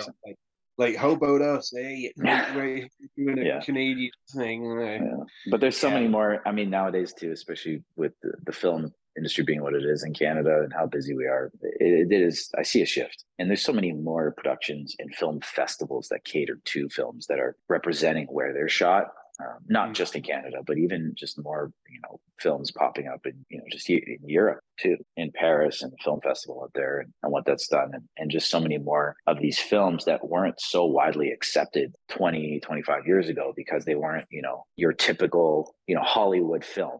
You know, and I think that question probably isn't as relevant nowadays because you do see it a lot more, man. When we watch films these days and shows these days, you know, Chicago is Chicago. You know, if it's Europe, it's wherever it is they seem to be representing more for whatever reason that is. But definitely 20 years ago when this show came out, the show would do better if it seemed like it was in America because it was more relatable, right? Yeah. Here in America, we respect authority. Sort of. I wonder if, because I know this show came directly from Rick Siggelkow. You know, he was, you know, talking about like the superhero genre, which is like a big part of his thinking. And also, I wonder if Rick likes to have like teenage romance and stuff like that in some of his kid shows, you know, that are for obviously for older kids and stuff. Because I've not seen it for a while, but after Ace Lightning, he did a show called DinoSapien. I don't know if you ever got that. Yeah, never got to see it. I've heard of it. Never got it. No. Sorry, I have the DVD. I haven't watched it since I saw it on the TV. But unlike Ace, DinoSapien, it was like the BBC and Discovery Kids, you know, co-production. And I think they filmed out in the Canadian Rockies for that one. And that's kind of cool. Yeah. But it's like a 15-episode show, and it got a lot more exposure. So I think it's sort of obscure in the same way as Ace, as of like the physical media releases. But because it was played on TV more, I think people have a better idea of what that one was. And there's obviously like the international market, of course. But yeah, it's Rick's vision, both cases. But I wonder if the BBC were also thinking we have to be cool and in the now and have like an international thing, you know. Obviously, like the leading actor Tom Wanzi is English, so it's like sort of represents some of the ideas they wanted to have in the show, and just try and probably just like be competitive and, you know, have a show that kind of reaches that broad spectrum. You know, 100%. I would agree with you. Yeah, we talked a little bit about R.D. Reid, but what was it like working with Philip Williams? You remember? Man, again, I was just too young. There's certain people I don't have any lasting, knowing that I worked with them is kind of, I have more of a lasting impression now and an appreciation now than I did back then. Half of them, I didn't even know who I was working with. I just didn't understand it. I didn't, being that young. Reid, I knew, and I could appreciate it. And I had my mother at the time to tell me, like, you know who you're working with. But I think it's later on in life that I actually realized it. Mm-hmm. I want to say, because Reid is obviously a Scottish name, but I think he's from Toronto. Yeah. He was, yeah. I believe I don't know his full history. I don't know if he's born in Toronto, but I know he was definitely he was a Torontonian for sure. He did put on a good Scottish accent when he was playing this character, the Radioactive Guy, which is some urban legend I think made up for the show. I want to know who invented that name. It's great. Mm-hmm. Yeah, Dr. Cornelius Fowler or whatever his name was. Yeah, that's right. Yeah.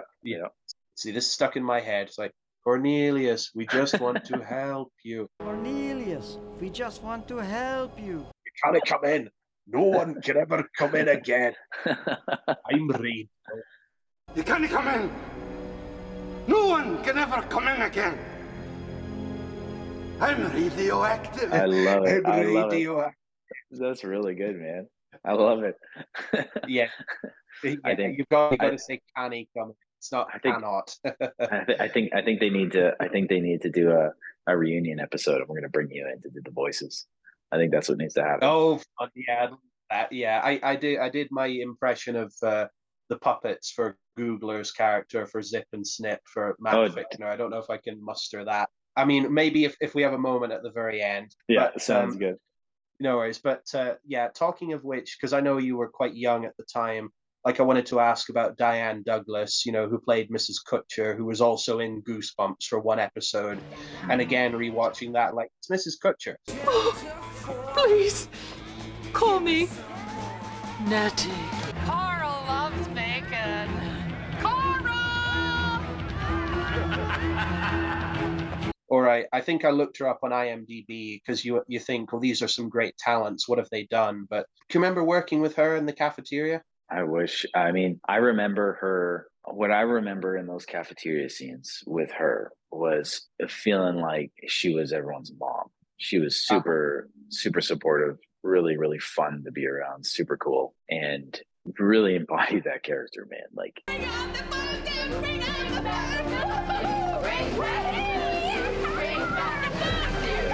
again, another really talented actor who I wish I've seen more of, just ton of talent. I feel like that's sort of all this talent that never really seems to get the recognition that it deserves in Canada, for sure. No, she really brought, like that flamboyant, kind of a pantomime almost sort of a thing to it. Don't you come back for seconds. Trust me, don't you come back for seconds. Kind of a thing. Yeah. I mean, it really brought a humor. It really brought a humor to it, though, too. Right. Yeah, I have my pig face action figure here. She was faced with this guy, right? Pig face. Yeah, and look at that. Obviously, obviously reacted with sheer terror at this freaky dude. But was just sort of like, you get out of my kitchen, you brute. You get out of my kitchen, you brute! Go! Too funny. Yeah. No, I really want to go back now and watch these episodes. Yeah, they're on YouTube. I'll get you the link, or I'll link it below, in the description for this video. But also I'll show you the other toys quick. So we have Ace. Let me see here. Yep. I love it. Look at that. So I think he had like little projectiles for his wrist cannons that he had because the way he's built. But and the thing I love about this era of action figures, like, just, I don't know, the colors to me, they feel like I feel like I'm looking at that era of a comic book still. They're not too bubbly, not too bright and flashy. I don't know. I really, really love this era of action figures. Super cool. I think it's also just like the cyberpunk kind of feel more so him, because Kilobyte had a little bit of that look slightly, maybe because he was human, and so it's like an even match in a way, for the protagonists. And also Rat we have here. Oh man, I loved Rat. That's one of my favorite characters. Dirty Rat is his name. Like, you dirty rat. See ya! Come back here, you dirty rat! So cool. Look at that. Yeah. Yeah. No, he flaps his wings. Yeah. It's good. Oh, there you go. Yeah. But hey, Ace, we didn't mean no harm. We was just, playing around. We was just playing around. We was just, like, playing around. Okay, let's have some real fun. Maybe we'll do stop motion. Like we'll do with the reunion instead of doing the CGI. Just do it with the action figures. Kind of. Yeah. There is a Lord Fear toy, although it's. Let me see that one. And he's usually like broken up. I've seen like photos of the character, but yeah, I had the idea for Rat to have just like a green glove or something, and just chroma key that out, and just have the wing flapping going on. So, do you remember what it was like working with Jordan Hughes, who played Wayne? Because I don't know if Jordan's acting anymore. Is he? No, I don't know. Another gentleman I never kept in touch with, man. He was also from Toronto. We used to actually ride in. So we had a pickup service, a car pickup service that picked us up every morning, drove us to location. And he was always one of the first ones picked up before me. So we used to have a good laugh in the car on the way in and on the way out. I hope he's doing well. I have no idea actually what he even got up to after the show. But definitely having, that character type was very, that was very cliche, very much like what you needed in a show like that. That kind of a bully, and he did such a good job. He was such a nice guy, man, but he definitely had a little bit of that in him for sure, and was able to really bring that out in screen and make it very believable, that he was that school bully. But yeah. Yeah, where you don't have to act too hard. It's sort of it came natural. Naturally, but you know what to tap on. It's like, okay, this, that, the other. I don't want any trouble. Then butt out. What a wuss. What? I'll pound you, you loser. You're toast, barf boy. He definitely. Yeah, like you would definitely think, oh, I wonder if he's actually a bully in real life, and he wasn't. He wasn't at all, but he was just that believable. There's some actors like who they play that character, but that's not what they're like. And then cut camera. It's like, I'm so sorry, I had to say that or do that. It's like, no, it's fine. We're pretending. Yeah. Some of the actors, obviously, they've had careers like after this. Like Megan Park, who was. In the show, a little bit, and Brooke D'Orsay, and also Ashley Leggat. Ashley Leggat, excuse me, Leggat. Sorry, because it sounds kind of French, so It sounds much poshier when you say it like that, though. Leggat. I think she should. I think if she's gonna change her name, it should definitely be that. I love it. Maybe not. Oh dear. Obviously, like Brooke D'Orsay and Ashley Leggat, we're in Season 2. Sorry, guys, the sound got cut here and it froze. Anyway, moving on. Yeah, what was the experience working with Ashley Leggat and Brooke D'Orsay? Brooke wasn't in the show too much, but I mean, they really brought that whole family vibe together. I remember Ashley Leggat and all of us with Tom, and we would all hang out afterwards. And I remember we even had like a house party at my house. I remember when my parents left. And it was me, Tom, Ashley, and Mark. Just having going through those experiences as a kid when you're growing up. And you're maturing and figuring stuff out, and having all those different types of personalities definitely it makes growing up that much more enjoyable. Everyone brought something different to the table and really kind of completed that family feeling. I've never kept in touch with any of them to this day, so I know that they're still super successful, and I know that they are still acting, and I'm really happy for them. I had the opportunity to work on a show called 11 Cameras, CBC show, and that Ashley Leggat was in that. And I remember I hadn't seen her in years after Ace Lightning ended, and then I just ran into her on set there, which was really cool. But again, it's just they helped kind of complete that family atmosphere, and I'm super thankful for it. No, it's some wonderful stuff. I'll say I've got one question left, but obviously some amazing information you just told me. But yeah, I think with Rick Siggelkow like producing the shows, I wonder if like teenage romance is something he likes to have in his shows where possible, because he said like it's funny kind of looking back, because teenage romance and you kind of roll your eyes. This is a quote from Rick, but when you're a teenager and you're in love, it's serious business. Like this is important. I feel like that's definitely, I can feel Rick saying that, and I can hear him and see him in front of me right now, which is cool. It is though, and of course, being on set when you're still young as well, there was that sort of sense of, it wasn't just teenage romance on film either. I think all of us, like I remember having a crush on a couple of the actors that I was working next to, but you're spending every day with them and you're younger and you don't really know what that means. And yeah, it is serious business. And it also added to, I think, maybe even would have come out on film a little bit and would have added to that whole experience a bit. It was just one of those sudden things, That's cool. Whatever. Yes. And, I don't know if any of the other actors had the same experience, but for me, yeah, 100%. I remember I had a little crush. And I remember what that felt like. And any kid watching the show is going to be able to relate to that, because we've all been there. It's a must in every teenage show or every kid show. There has to be that teenage romance, man. Otherwise, it just doesn't complete the story. Yeah, that what you're describing, yeah, that was the impact it had for me. And all the good advice he collected through the years completely disappeared. Yeah, that was cool. Yeah, because you can relate to it. Obviously, I was a little bit younger. I'm 26 now, so I would have been like 2002. I would have been 5 or something. That, so I didn't really see it like too much on the TV, but when the home media came out, I rewatched that over and over. But you pick up on that. So even these characters who are a little older than you, like you grow up a bit, you can relate to it. And then I think 100%. season 2 they kind of grew it up still further, because you'd all aged a little bit. So it's like, well, we'll write the story to work with that.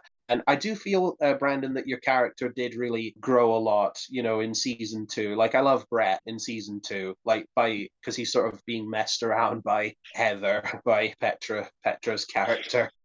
And it's it was super fun, because I think also the character, and in real life, when you're that age, you're trying to figure out who you are and where you're, what the boundaries are and how things work in a relationship. So having that sort of fun kind of being bossed around by her, and just, because I was really happy to be her boyfriend, but at the same time, trying to still portray to my friends, like, no, I'm the man in the relationship, and then I'm coming. Yeah. Brett, let's go. Coming. That sort of stuff. It's sort of like that. Did I say you could talk? Did I say you could talk? Heather. And, right. Like this. Yeah, we had a lot of fun actually filming those scenes. We're a little bit older in season 2. Yeah. So while season 3 of the show was not made, sadly, do you know what direction your character might have taken in it? Because I know you talked about, they asked you questions about what your thoughts were on the whole thing. Yeah, and unfortunately, I just wasn't. I remember sitting down with Rick too, and he asked me that question. I'll never forget this. And you have those moments in life where you look back at stuff and you're like, oh man, I should have said this, or should have done that, or I had this idea and I didn't say it. Things like that. And I remember being a kid in that position, and I wasn't that sure of myself, and I think I wasn't even sure what kind of an actor I wanted to be. Wasn't even sure what I was doing in life, even though I was working on this show. And that really came through in my interactions with people like Rick.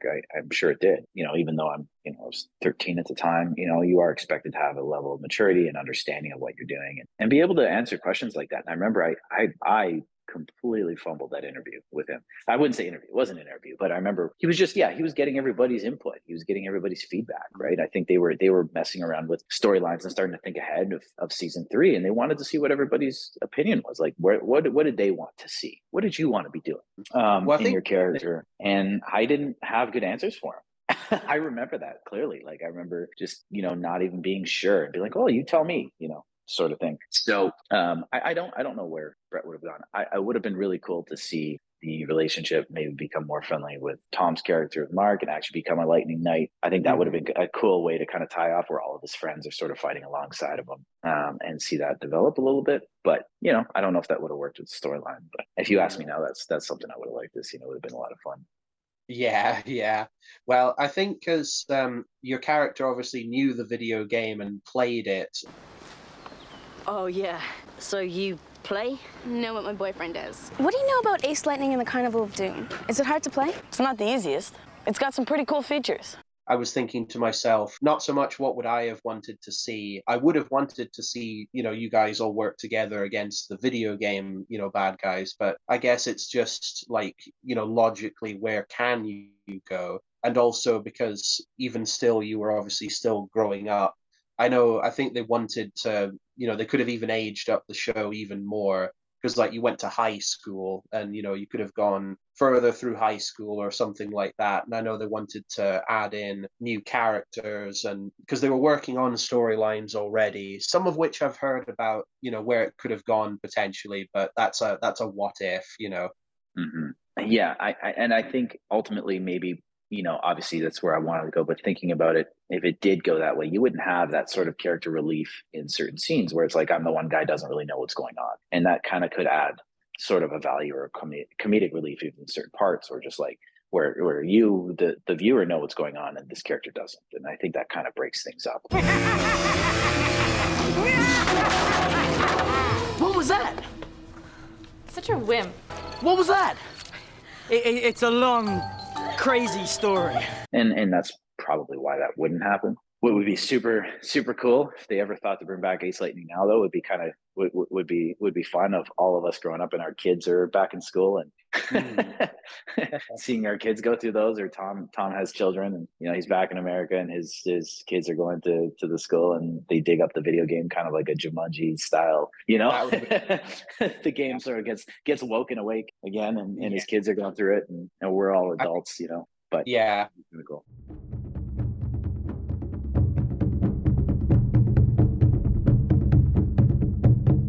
I think you'd have to reboot it because obviously season 2 was left on a cliffhanger and they promised it wouldn't make more. any sense. But a reboot would be super fun. Yeah.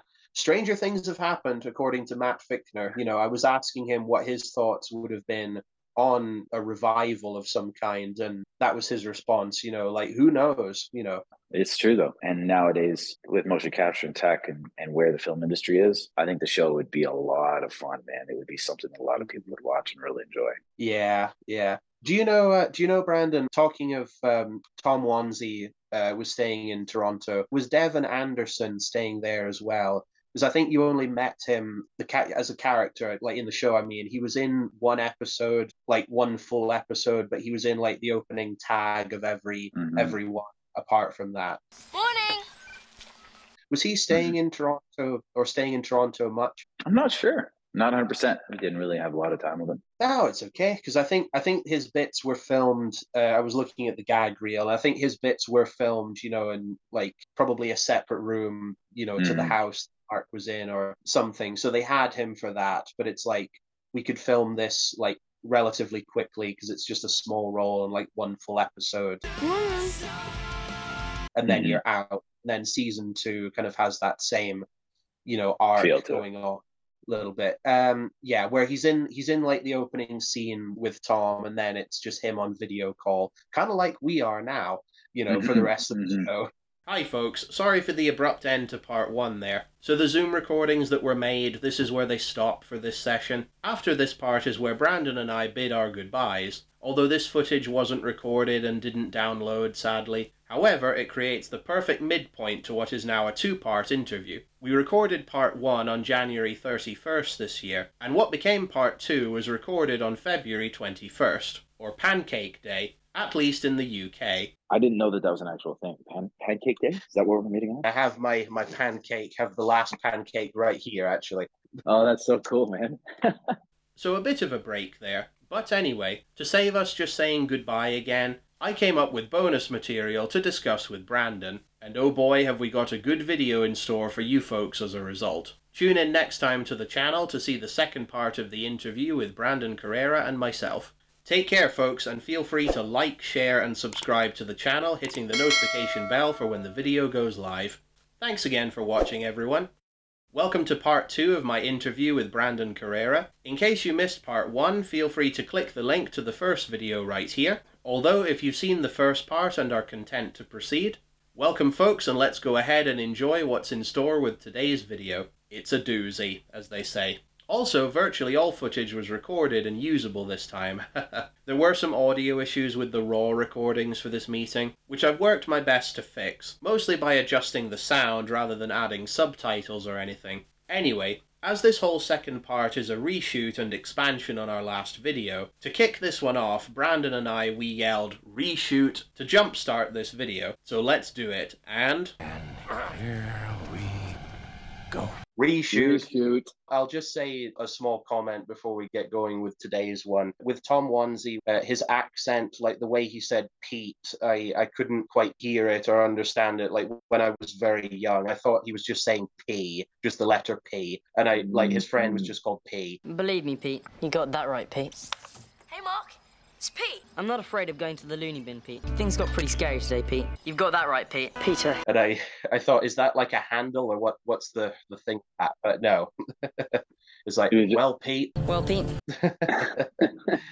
Yeah, I'd have to watch it again, man. I mean, I'm sure it was interesting having this interview and talking about all these different episodes. And just some of it's like seeing hearing your perspective on it has really made me like, I went back now because it's all been uploaded to YouTube now. We're just like really spending some time and having like some real nostalgic moments and having a really good laugh. Like it was like a completely different way of understanding and viewing the show now, and actually having a lot of fun while I was watching it. You know, kind of feeling a little kid again. Yeah, it was great. It was great, but it wouldn't be for if it wasn't for this interview, I probably wouldn't have thought about some of the things this way or gone back and watched it.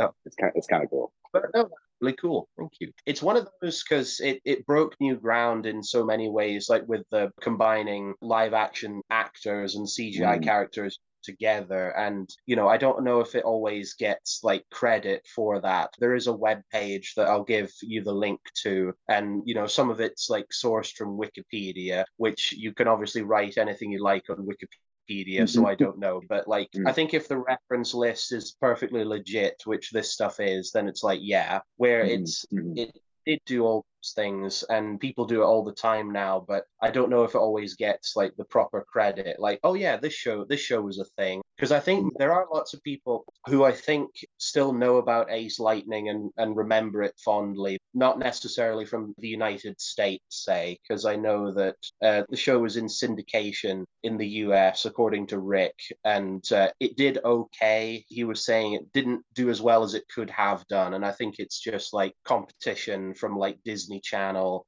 and Nickelodeon just eating up all the viewers. This is a quote from him, and it's like, yeah, that's still a problem now.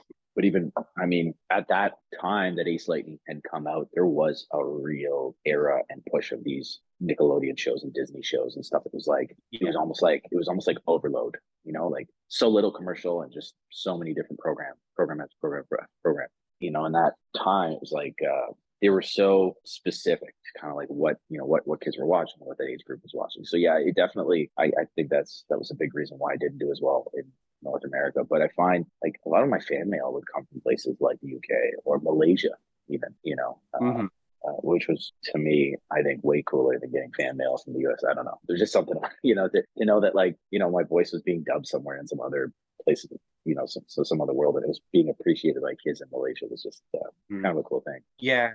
Sorry, I was telling you about the Russian dub of the show, which I might, you know, send you a clip of that. I just saw it just for like comparison of what the footage looked like. And sometimes, like with season 1, it was the Russian dub anyway. It was in 4:3, which is that Hong Kong DVD I showed you last time is also 4:3. But then the newer uploads are like from Rick's own personal collection, so it's like widescreen. It's like, oh, I've never seen it like this before.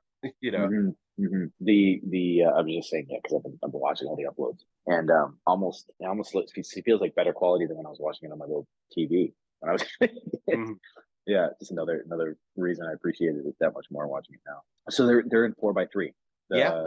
Well, the Hong Kong DVD that I was able to find, those are all in 4:3, but then like the 7-episode DVD from the UK, that's like widescreen for the first 7 episodes anyway. And then like from Rick's tapes from his own library are all mostly like, you know, widescreen, maybe slightly narrower. I'd need to confer with Joseph Marshall on this. Like What's this size? Like, what is this called? Because it's like a unique like preservation of it. And I used to wonder when I was a kid, I thought, well, the BBC will have the archives. In the archives, they'll have the episodes. I thought maybe if I just phone them, I'd be like, have you still got this show? Oh, you do? Oh, great. Could you release it, please? I'll buy it.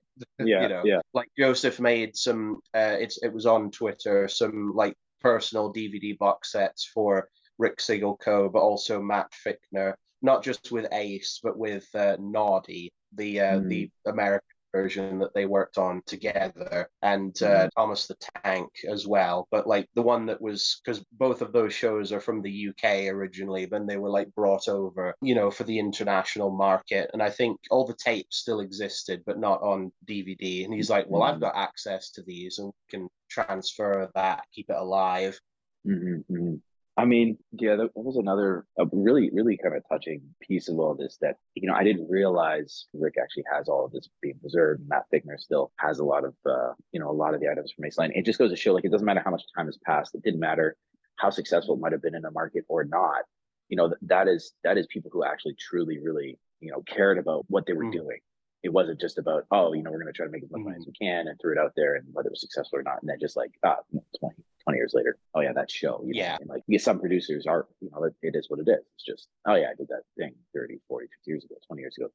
But I mean, that's what makes all these memories I have of Ace Lightning more special, is knowing that I was surrounded by people who really, truly cared about the art form, or cared about this show that was cutting edge and was, something that was never done before. And the passion that goes behind it to have all these tapes and everything in its original format, and then be uploading it and still, agreeing to talk with people, and fans such as yourself, because they're, it's just super cool, man. It's really nice. It's really nice to know that they're out there and they're that passionate about Ace Lightning. No, that's really kind of you to say, Brandon. And I want to say that it's great when I contacted Matt Ficner last year, that it's wonderful when you as a fan have this passion for something, and the people that created it, even as we say, like 20 years on, are still just as passionate for it. And it's like, this is the best thing ever. Like I'm not and they it just as much as I did, because with a show like this, it's not surprising though that it's like that, because just the design of everything and just the effort and like the vision for the whole thing, it's like, how could you not love this? Yeah, it's so true, man. So today, Brandon, I'm using what I'm going to call the poor man's teleprompter, which isn't a joke I came up with. The poor man's teleprompter. But it just means I just have some notes right here on a piece of paper. Hey, it works, man. Oh, yeah. Oh, dear. Because, last time I had a separate laptop that I was hoping to do the actual recording on, but that kind of fell through. I'm like, well, I have another way, so I'll just keep that in my corner. So even though, because what we recorded last time was just us kind of wrapping up the whole thing and, saying our goodbyes, we'll still do that, of course. But so I have a bonus question, but we'll come to that. So when I thought about us like saying goodbye for this segment, there's a bit in Ace Lightning. It's episode 2 actually with the Carney. Hey, Slick, want to win a prize for your girlfriend? Who's actually Lady Illusion in disguise. It was when do you remember when you won the bunnies, you and Shadia? It's that Carney, that guy, right.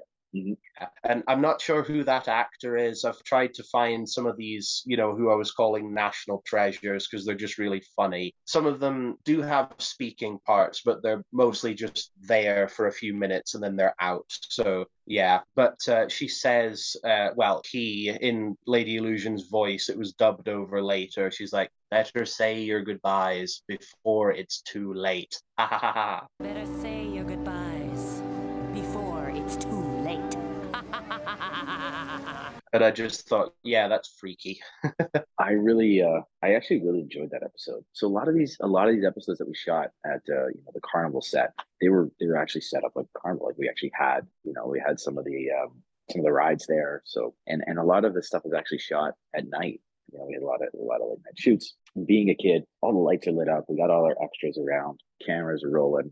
it was like, takes being at a carnival to the next level. Like we were actually there having fun. Didn't really feel like we were working or like we were acting. And I actually remember that scene pretty well, actually. I remember working with Shadia. And it was actually, I remember we were actually talking with each other. And I don't remember how the conversation come up, but like in between scenes. And I remember actually acknowledging, like, both of us, we were talking about, being actors. And anyways, it was the first time we had actually acknowledged each other as like good actors. And we were actually be like, yeah, like you're actually a lot of fun to read on, because like I can actually play off of you and you're actually, very natural. And I remember she said the same thing, but it was a cool little moment that we shared off screen. But no, that episode in particular was a lot of fun. We were actually on some of the rides. We were actually playing some of the carnival games and stuff. So I actually do remember that one pretty well. Mm-hmm. Yeah, that thing with the hammer where you ring the bell you were talking about, I think that was the test your strength machine, that Anvil obviously morphed into, or, he came out of in the show. So yeah, basically all these items are haunted.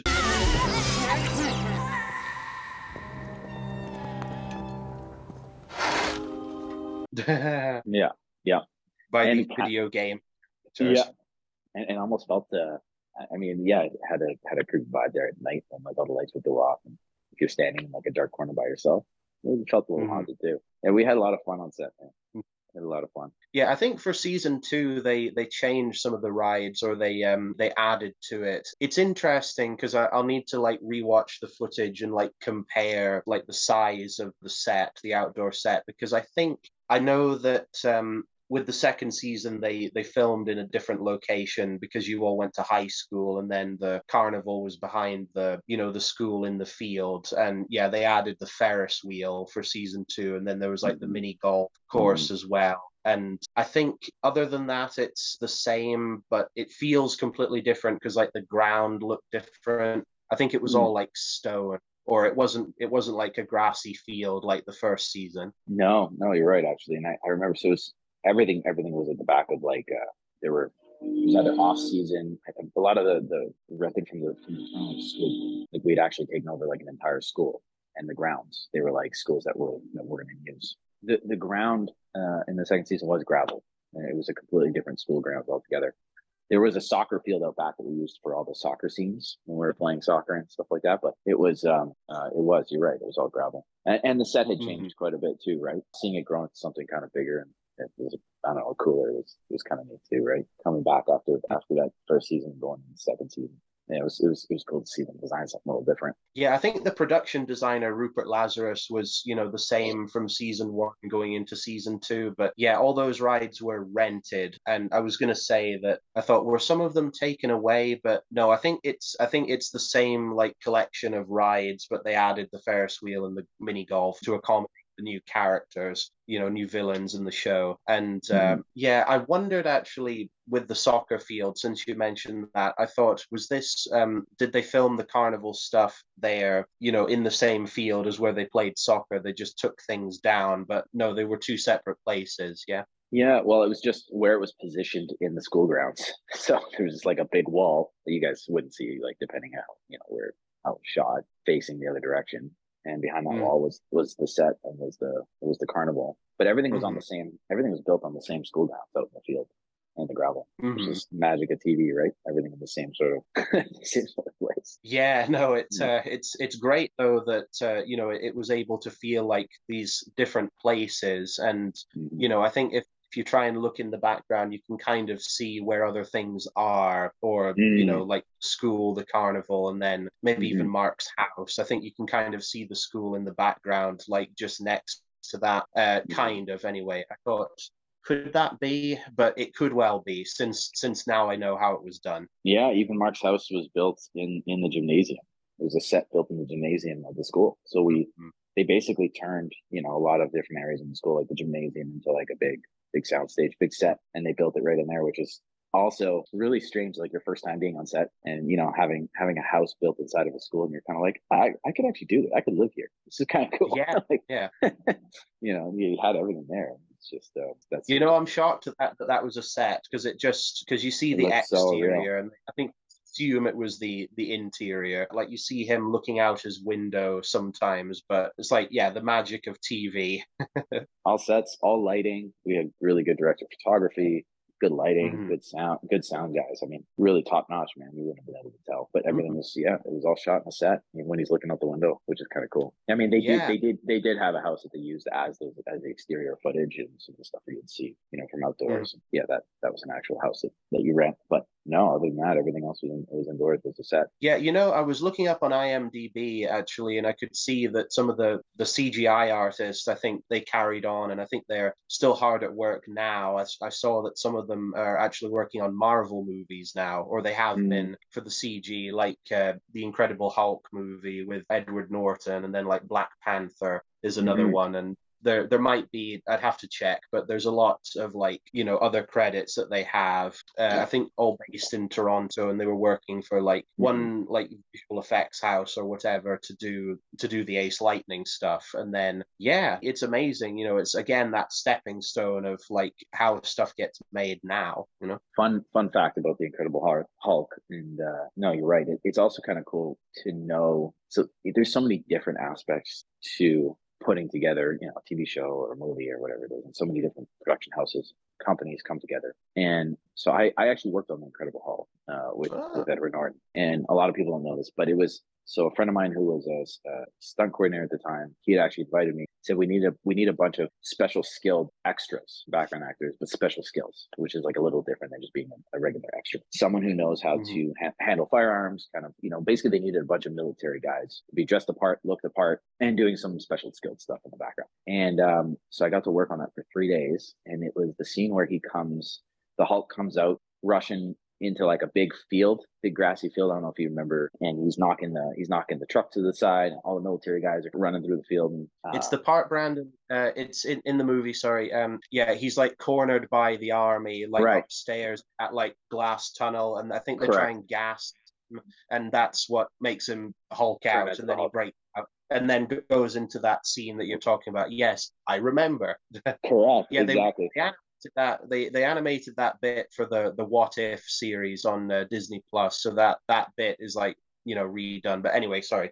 No, so I didn't realize to know that I was also a part of this, and some of the same animators who were part of this, like we're also on that, is just really cool synchronicity to kind of know that, and it just goes to show that sometimes you can be a part of something and have all these people you'd already worked with and not even know about it. It's kind of funny to me. But yeah, I actually had the opportunity to work on that for 3 days, and that was really exciting. That was actually probably one of the first introductions into like doing actual special skilled stunt work on a large film. Was the Incredible Hulk. A lot of fun actually, and you can actually see there's like this one background actor running through the field after one of the trucks gets knocked, and he just takes this complete face plant. It wasn't actually planned. You see him take a face plant, kind of roll, and then he gets up and he starts running again. That would be me.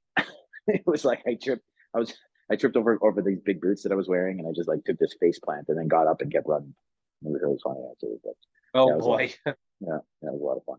Did you ever get to see, even from afar, William Hurt on set? Because I think he's there like briefly in that scene, but yeah, you got to see all of them. They were all on set. There was a few things that were shot in that field, either in the background or different locations, and I got to meet all the actors on the same day, which was really cool. Yeah. No, that's wonderful. Especially now because William Hurt's another one who.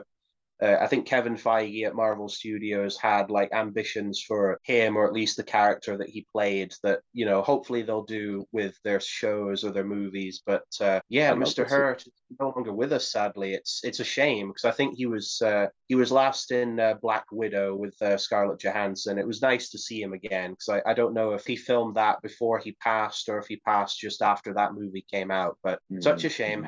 Yeah, lost a lot of great actors around that time too. But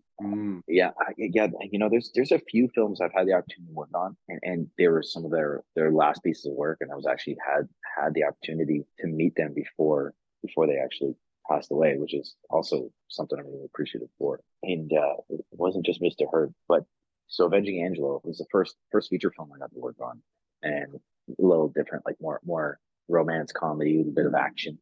For Sylvester Stallone, it's very different. But Anthony Quinn was in that. Absolute legend.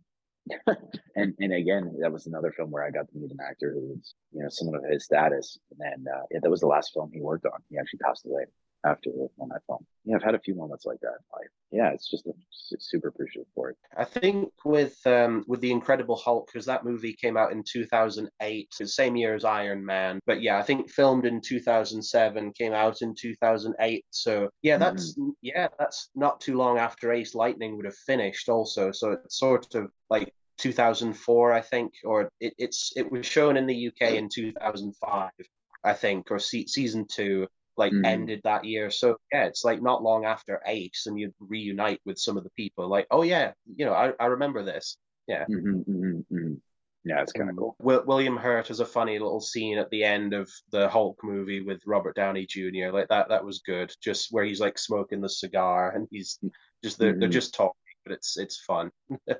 Like, you should talk. You should listen. You should talk. You should listen. So, Brandon, do you remember, it was season 2, do you remember the episode, it was set at the Friendship Farm, which is not a real place, I'm sure. Friendship Farm. Or they, like, maybe repurpose something that existed already. But it was the one with the quad bikes. You remember that? Yeah, I do. Man, that was a ton of fun. We spent the entire day on ATVs. I'm no stranger to being on, ATVs and motorcycles. I started riding motorcycles when I was 10 years old. There's these, Yamaha had made a motorcycle called a YSR. They developed them in like 50cc bikes. They're not, we would call them pocket bikes, but they're not, pocket bikes today. Like they're really small little ones that just look like little toys. This is a legitimate, had its own class of racing. Yeah, so Yamaha YSR had a 50cc, and a family friend had actually taught me how to ride. And ever since then, I'd always been hooked on, 2 wheels, going fast, being a bit of an adrenaline junkie. So the day that we actually got to ride these ATVs, I was totally in my comfort zone. Love it. I remember that episode very well. Had a ton of fun. We had like all these cool ATVs in different colors, and I remember the one that wasn't an automatic was the one I wanted to ride, the 5-speed ATV. And it was shot at a ranch. It was shot up at a farm in rural Northern Ontario. Yeah, but something actually kind of cool. I still have the helmet I wore in that scene, actually. Oh, yeah, I actually brought it here for you too. I'll show you. I had to dig this out. Oh wow, yeah. Obviously, doesn't fit me anymore. No, but I actually still had all the helmets. I had mine and I had the one that Tom Wanzi wore as well. I think his was red. Yeah, I remember that. I think Ashley Leggat, I think hers was like blue or purple or something. Maybe something like that. And I got her name wrong. Her name is Petra Wild Goose, which is like the coolest name ever. Yeah, That is cool. But yeah, and I remember the colors for that. And yeah, Petra's not acting anymore. She's a doctor now. Really? I had no idea. No way. Yeah, I only know how to pronounce her name because there's a video I'd seen where she talks to camera, explaining what her medical practice is. And I don't know when she went into that, but yeah, she sort of stopped the acting thing. And I thought, I wonder if I could contact her, not as a patient, but like, you remember when you used to act, can I ask a question? Just show up with like an injured arm somewhere or wherever she's practicing. I don't know. While I'm here, mind if I ask you? Yeah. No, I didn't know that, man. I mean, it's not uncommon though. As I was talking about earlier on in the interview. I mean, not everybody stayed in acting. Some of us used it, as a way to kind of, pay for an education to do what we, something else or to, do something completely different altogether. I know some of us are still acting and in film. Some of us aren't. But the beauty about film is it'll last forever, right? Those DVDs and film and YouTube and the internet. It's true. Yeah. I've had friends, in medical shows and working with consultants who are actual doctors, and that's where they've actually found their interest. And they have gone to medical school after. And I don't know what brought Hitra to get into medicine, but yeah, other people. I mean, some people, they start in front of the camera and they end up realizing, hey, they'd actually rather be a director, they'd rather be behind or a cameraman. But absolutely, it's also very different transitioning, like we said earlier, from a child actor into an adult. Hey folks, just to give context to this next bit, Brandon and I spoke off camera about the Ace Lightning video games that were made, specifically the PC and PlayStation 2 games that were made. More of this for when I get round to reviewing the merch for Ace Lightning in a separate review video. But we talked about the Let's Play videos and walkthroughs for the game that occasionally crop up, and some of the differing opinions people like to share about the games and their experiences playing them. But we're about to focus on that next for a minute. I found copies I collected of the Ace Lightning Game Boy Advance version to show Brandon also, just to explain why we suddenly jumped to that topic and focus on it for a bit, to avoid the what thought process you may otherwise have. Okay then, transition. Oh, look at that. Love it. Yeah, I have, because it's like the artwork, it's basically the same, like the back cover and the front is the same as the like the PlayStation 2 and the PC game. It's a little bit like caved in on itself, you see a little bit. But yeah, this one's difficult to find, at least in good condition, because you can get like cartridges, like copies of the game, but yeah, this one's kind of beaten up a bit. Mm-hmm. That's the one you've played then? No, so I played the PC and the PlayStation 2 game, but look, it's a little cartridge. Oh yeah, there you go. Huh. I love it. It's baby sized. Yeah. I did hear that people were not very happy with it. I never had the opportunity to try it. I still think I might. Yeah. Well, it is a shame. I'll tell you. Sorry, I'll just put this up here. No, it's a shame people felt that way about it, because if you put effort into producing something, it's like, oh, people didn't like it. Oh, no, well. Yeah.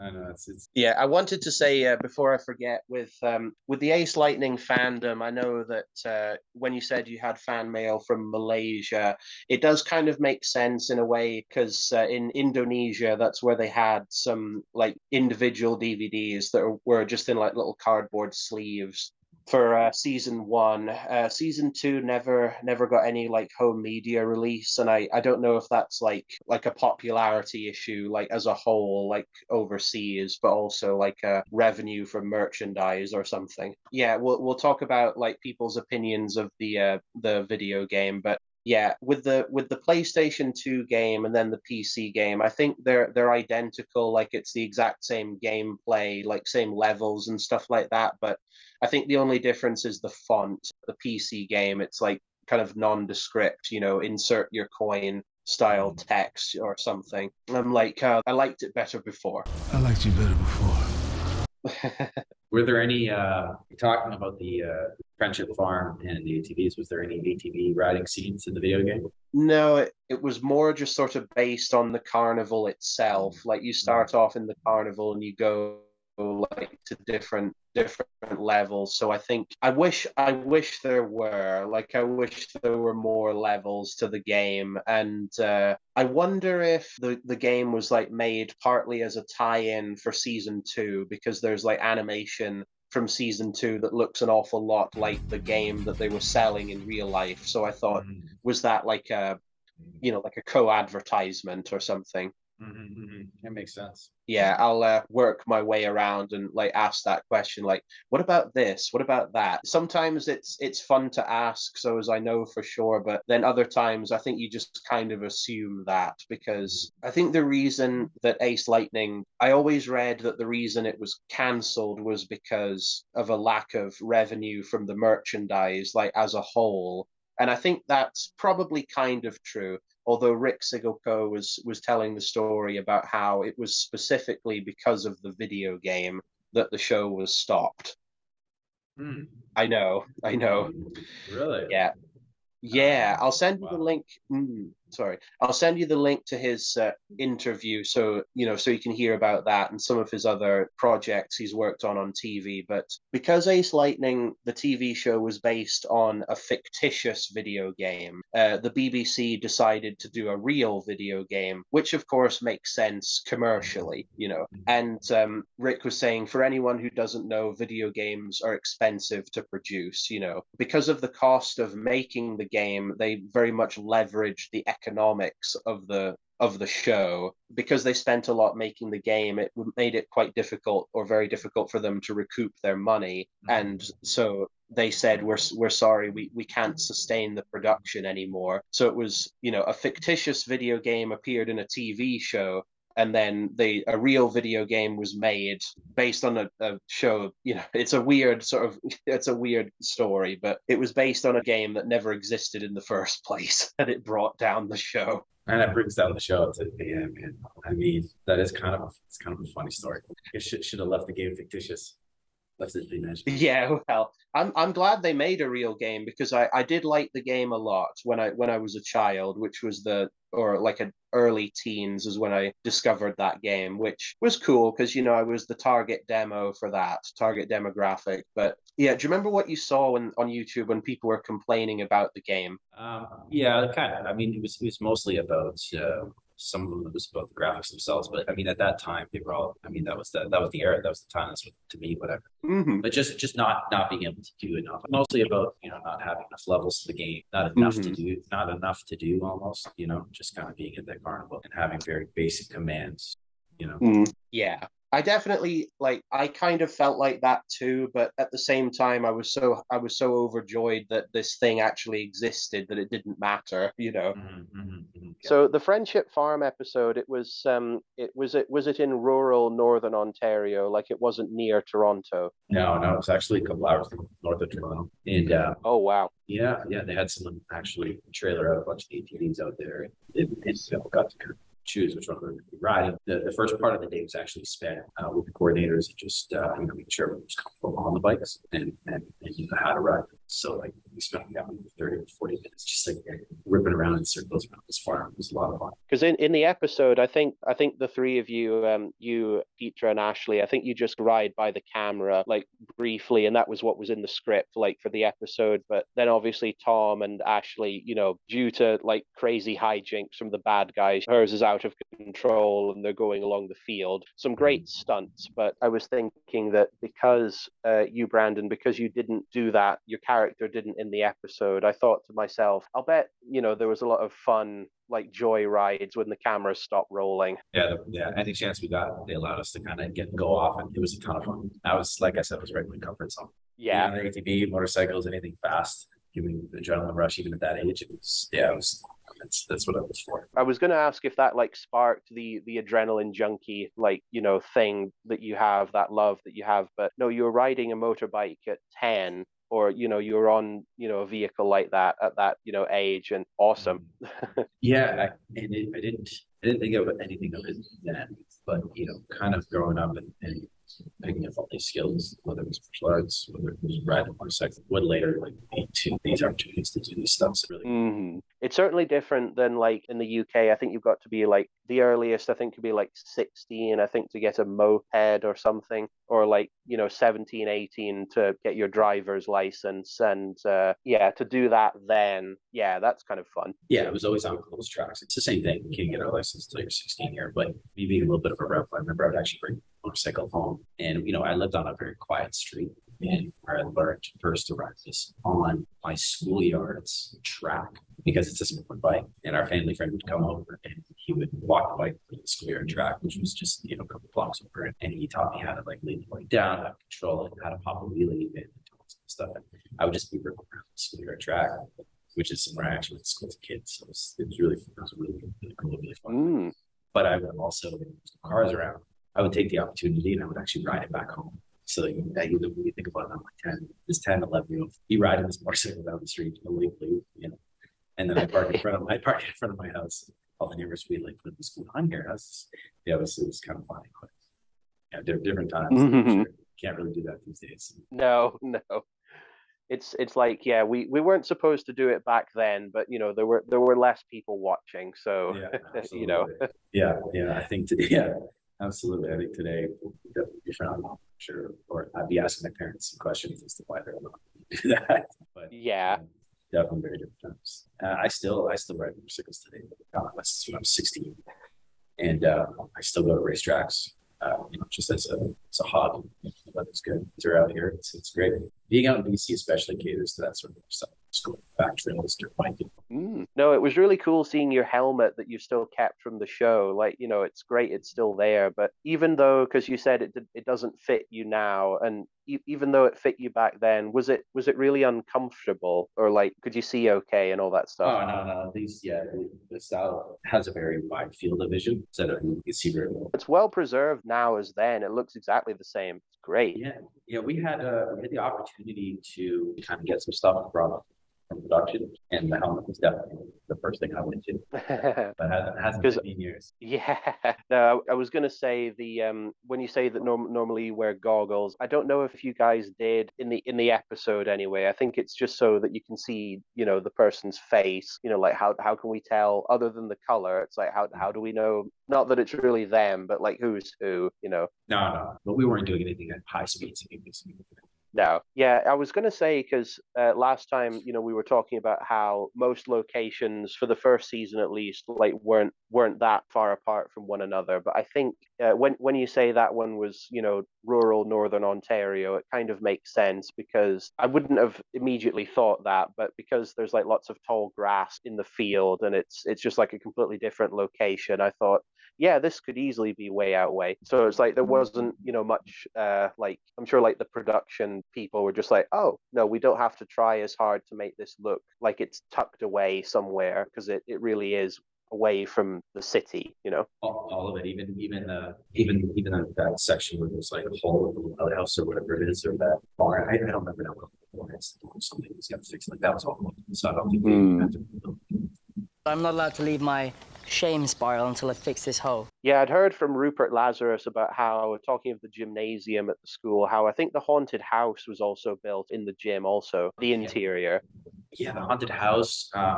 There was also the IT room, the computer room where Mark Nardi, his character, that was also set in the gymnasium as well. How about Rick's computer shack? Because I think the interior is like built similarly to the rest, but like the outside, because it just looked like a little store, and they'd changed the sign, Honestly, I don't know. I know I'm sure it is like a lot like pizza shop and cafeteria, all that stuff. Like, yeah, it was all inside the gymnasium. Was a cafeteria that was actually in the school. The outdoor stuff we would actually use, in storefronts that weren't in use. We just changed the sign. I still remember the pizza shop. It was actually right across the street from the school where we were actually filming. And then they just changed the sign. It's kind of cool.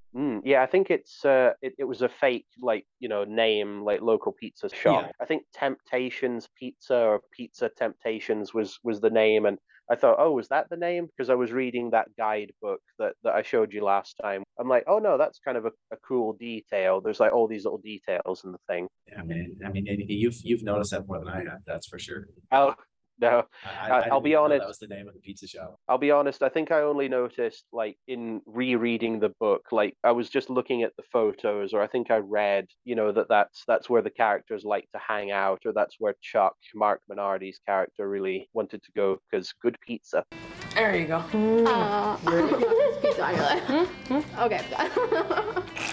Yeah. Do you remember, the pieces of the amulet, the prop that they had? I think there's one episode again where you and Shadia interact with the carney, who also gave you the stuffed rabbits, and she wins a prize and she wins a piece of the amulet, and he's like, believe me, you don't want that, sweetheart, go get that, take something else. Believe me, you don't want that prize, sweetheart. Take another one. Take anything else. Because that's the MacGuffin of the show. It's like the bad guys want that. Yeah. I wonder, do you know if those little like amulet bits were made out of like wood or something? Because it looks like metallic foil for the outside, but I thought it's probably just like wood. I don't know. They were just painted. They were painted to look all like they were painted to look like they were metallic. But yeah, I don't remember. I'm pretty sure they were this wood. I'd actually like to know who still has those. I would too, actually. Yeah. They got to be out there somewhere. Yeah. A funny story, Brandon. I'll just get, I'll get one over here. I'm recording this next to my kitchen table, so I've got like the fruit bowl near here. But this might be weird, but I have an orange just here, and each time I peel the orange, I try and break it up into like little like pieces, like 6 or 7 pieces, whatever it was, and be like, it's the pieces of the amulet.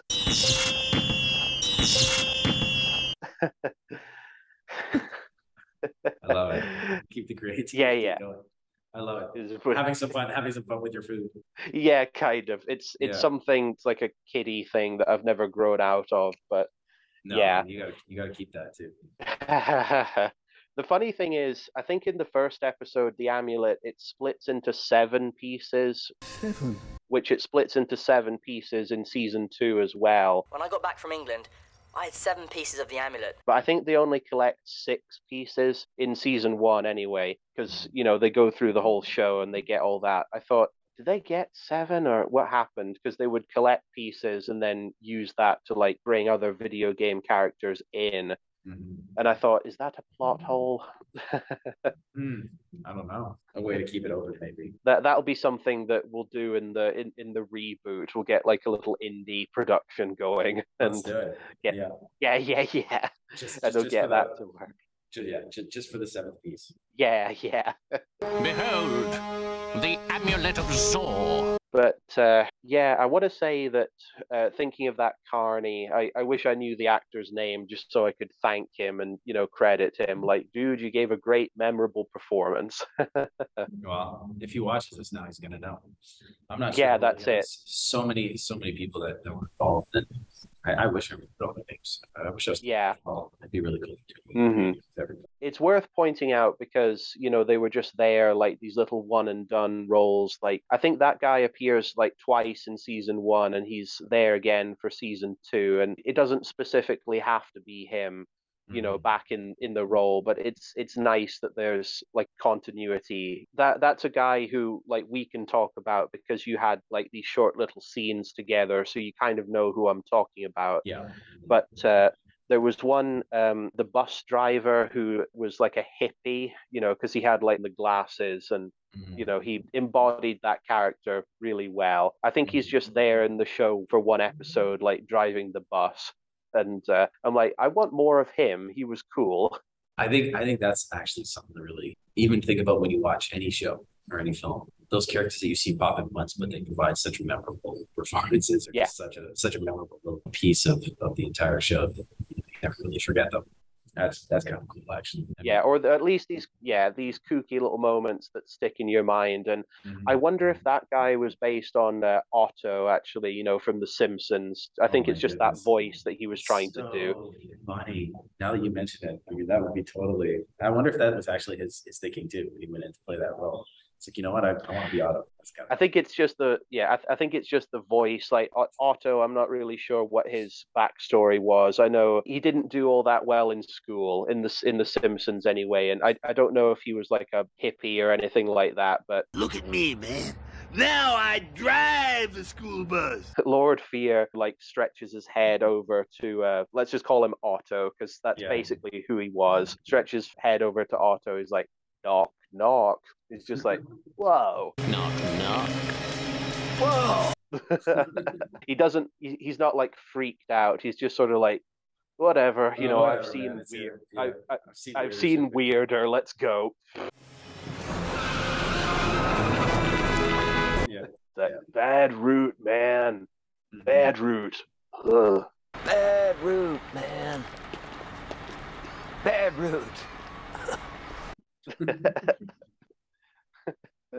That's so good. Yeah, another weird. All these are kind of like comedy bits, but there's the guy who was in the camping episode that we talked about before, who was the mechanic. Who I think Tom interacted with him, also Philip Williams, and then Ace interacted with him. But like his whole thing was, what do I look like? A tour guide? Hey. What do I look like? A tour guide? What do I look like? A tour guide? You know, like, don't ask me where to go, just go. Kids. Yeah, there was really good little comments like that in the show. Yeah, someone, Brandon, that I tried to find that is difficult to, you know, see what they're doing now is Michael Riley, who voiced Ace Lightning. And some of the voice cast are still performing in different ways, but yeah, I think Michael is still acting, but I'm like, I wonder how to get a hold of, or not get a hold of him, but I'm like, yeah, that's tricky. Yeah, I mean, some people too either do a really good job making sure they can be found, and other people's not so much, right? Yeah, Yeah, aside from Cal Dodd, who's still, still acting, talking of Marvel, they brought him back because he was the voice of Wolverine in the 90s X-Men show, and they're doing like a reunion of that show. And because Cal is like granted audio interviews at least before, and I thought, no, it's possible. And that kind of inspired me to like try and reach out to some of the people from Ace. And I wonder if anyone's ever asked Cal about working on that show. Maybe not. Probably not, but I think you should do it. I love what you, I love. I'm gonna try. On Ice Man, I think you should definitely try it too. I think he would be super. I think he would slightly take it just out of the fact that he would love those shows. Nobody's asked him. Right. Yeah, no. Well, because he was last time we mentioned Goosebumps briefly. That was a staple of my television diet as a kid. Yeah. I think because the books were really popular, and then the show kind of came. I'm more familiar with the show than I am the books. Not because when I was a kid I wasn't much of a reader, because I like to read, but the show just grabbed me in that way. The Goosebumps stories were almost like, as a kid, I remember just thinking some of them were actually really scary. And I think back, I'm just fun. Yeah, it's age appropriate. Like the first episode of the show, I have a feeling because that one was pretty scary, the haunted mask. I remember that. I have a feeling that they really went for it to begin with, and then maybe someone making the show was like, let's kind of scale it back slightly. I agree, because that one. Yeah, just the design of that mask. No, I said no. Yeah, I'll say quick with Goosebumps, with Cal Dodd, he was the voice of Slappy, the ventriloquist dummy in that show. That's right. Most memorably. Hey, Sarah, wanna play? And he also apparently did part of the intro. That's his voice saying, "Viewer beware, you're in for a scare." Viewer beware, you're in for a scare. I thought, was that him? That's really great, because perhaps now I know, like listening back to it, I'm like, oh no, that sounds like him. Real flashback, Joe. I got to go back now and watch those episodes just for Slappy. I love this voice. I think no, I don't think anyone would have asked him what he's like, but I think they should. I really think you should do that interview. Yeah, I think it's because I know you said that in Canada at least, because it I think some networks it was popular, and then some others it just wasn't, which I think is true for like the whole world. But do you remember where it played on in Canada? Was it on YTV or anything like that? No, Ice Lightning. No, it was on TV. It was like I believe it was CBC.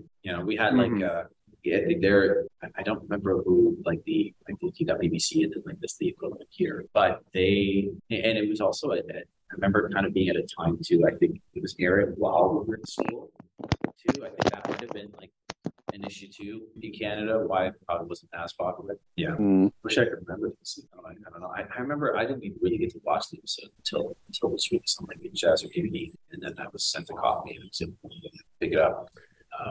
That's when I actually got to watch the episodes. No, it's okay. I want to say that with the going back a little bit with the fan mail, apparently Ace Lightning was very popular in South Africa. I've heard that. I never got any fan mail from out there. That's kind of cool. I mean, it's just the power of the creativity and the animation of the show. Again, it just goes to show how far it reached. Mm-hmm. It's like being watched in so many countries, because I think it's strange how because it was really successful ultimately, but at the same time I think it's just like the standards of TV a little bit, but also just like the way of the world at that time, because I think just as it was ending was when the internet age that we have now was beginning. So I think that's why it was right there, just at that perfect moment where you can just remember it, and then right, we've got it right, immortalize it online, and then that's how we can do stuff like this.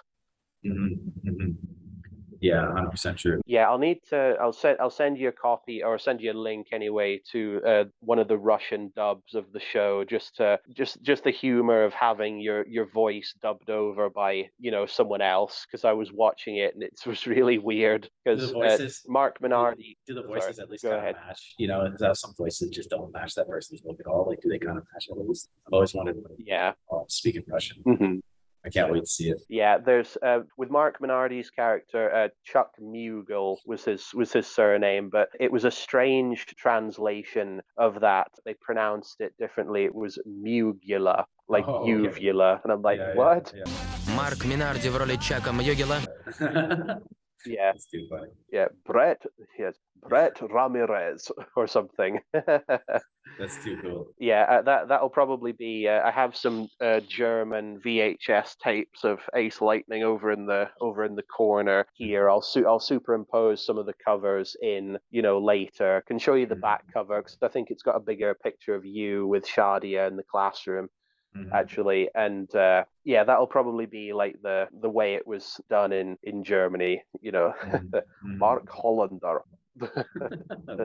Brett Ramirez, and Mr. Cheseborough. Hey man, you should be doing some voices too. I love it.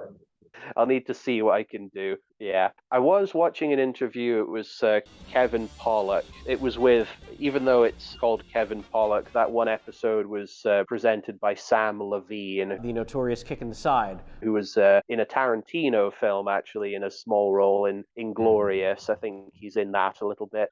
He was interviewing Maurice LaMarche, who, the most French of names, and he was saying that, when it comes to doing voiceovers, it's competitive, from what I've seen, but he's like, you could move into that. It's something you decided you want to do. Yeah. You could move into that by solely devoting yourself to it. He's like, if you're willing to devote yourself to it, then as with most things, absolutely it'll get somewhere.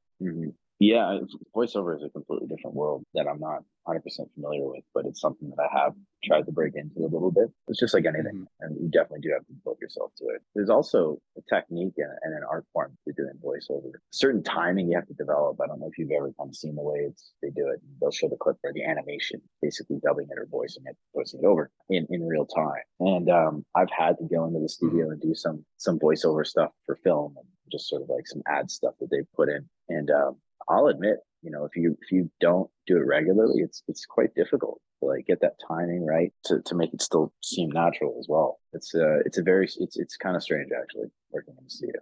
I like it, but it's definitely something that I would need a lot more practice with. But yeah, I love your voice. We should definitely try something like that.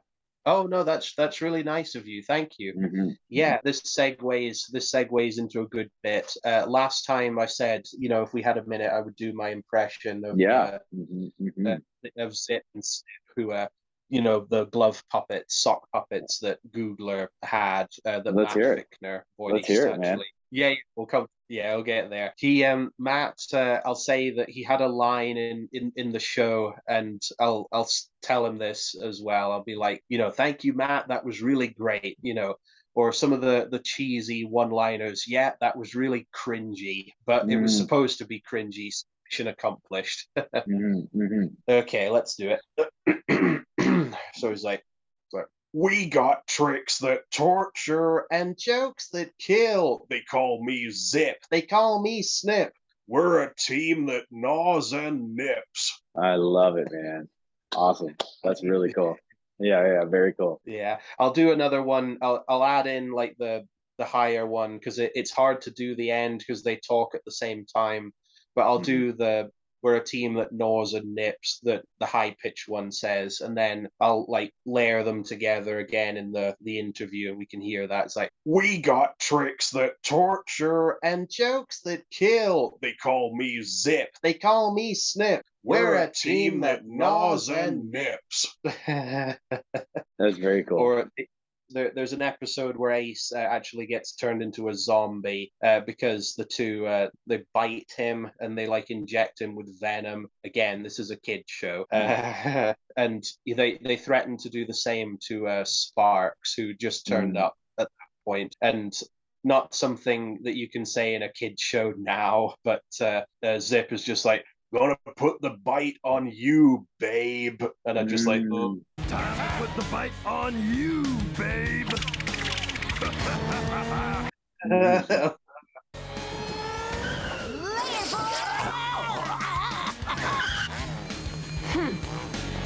I'm impressed that was there. Definitely wouldn't be in a kid show today, that's for sure. No. Yeah, that's another actress, Deb Odell or Deborah Odell, who's I'm not sure if she still is acting at all anymore, but it's one where aside from Cal Dodd, who's like big in the whole biz, all these like guys and gals, like they did a few roles, and then yeah, hopefully this show we can get them the due credit, 'cause they're all such great talents.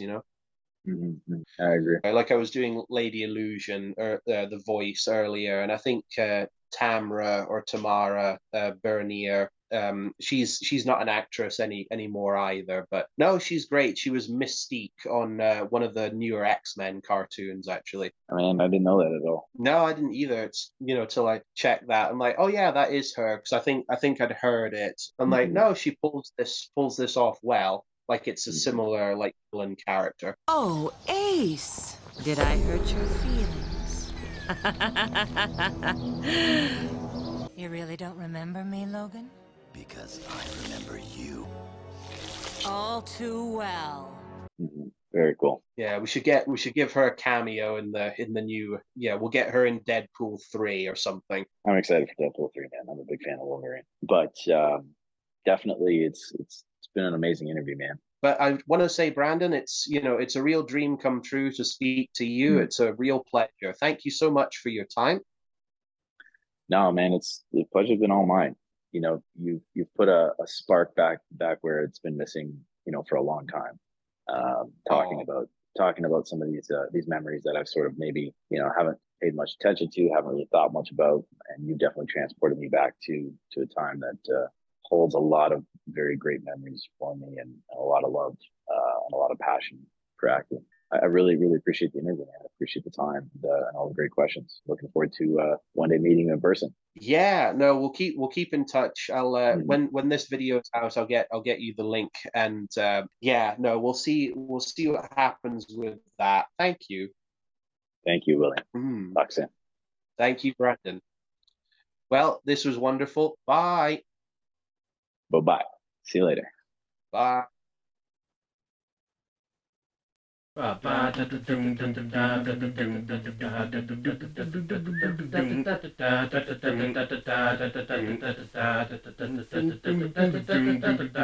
hard to take a stand, it's hard to do what's right. No matter how scared you are, you have to stand and fight. And we don't have to play this game all alone, 'cause there's a hero.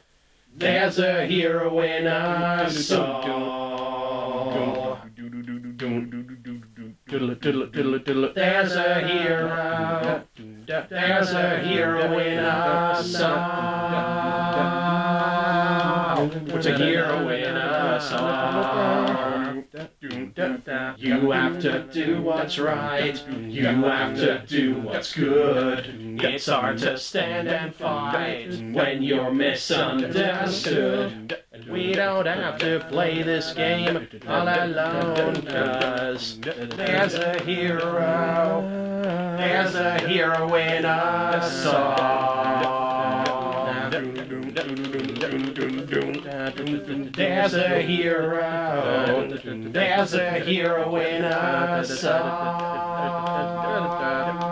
There's a hero in us. The world can be such a lonely place. Ching, ching, ching, ching. When there's not much out for you at home. You at home. If I'm in trouble, I can count on Ace. I don't have to play this game alone. There's a hero. There's a hero in us all. There's a hero. There's a hero in us all.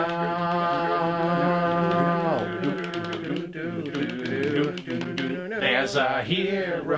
There's a hero in us all. There's a hero. There's a hero. There's a hero in us all. There's a hero in us all.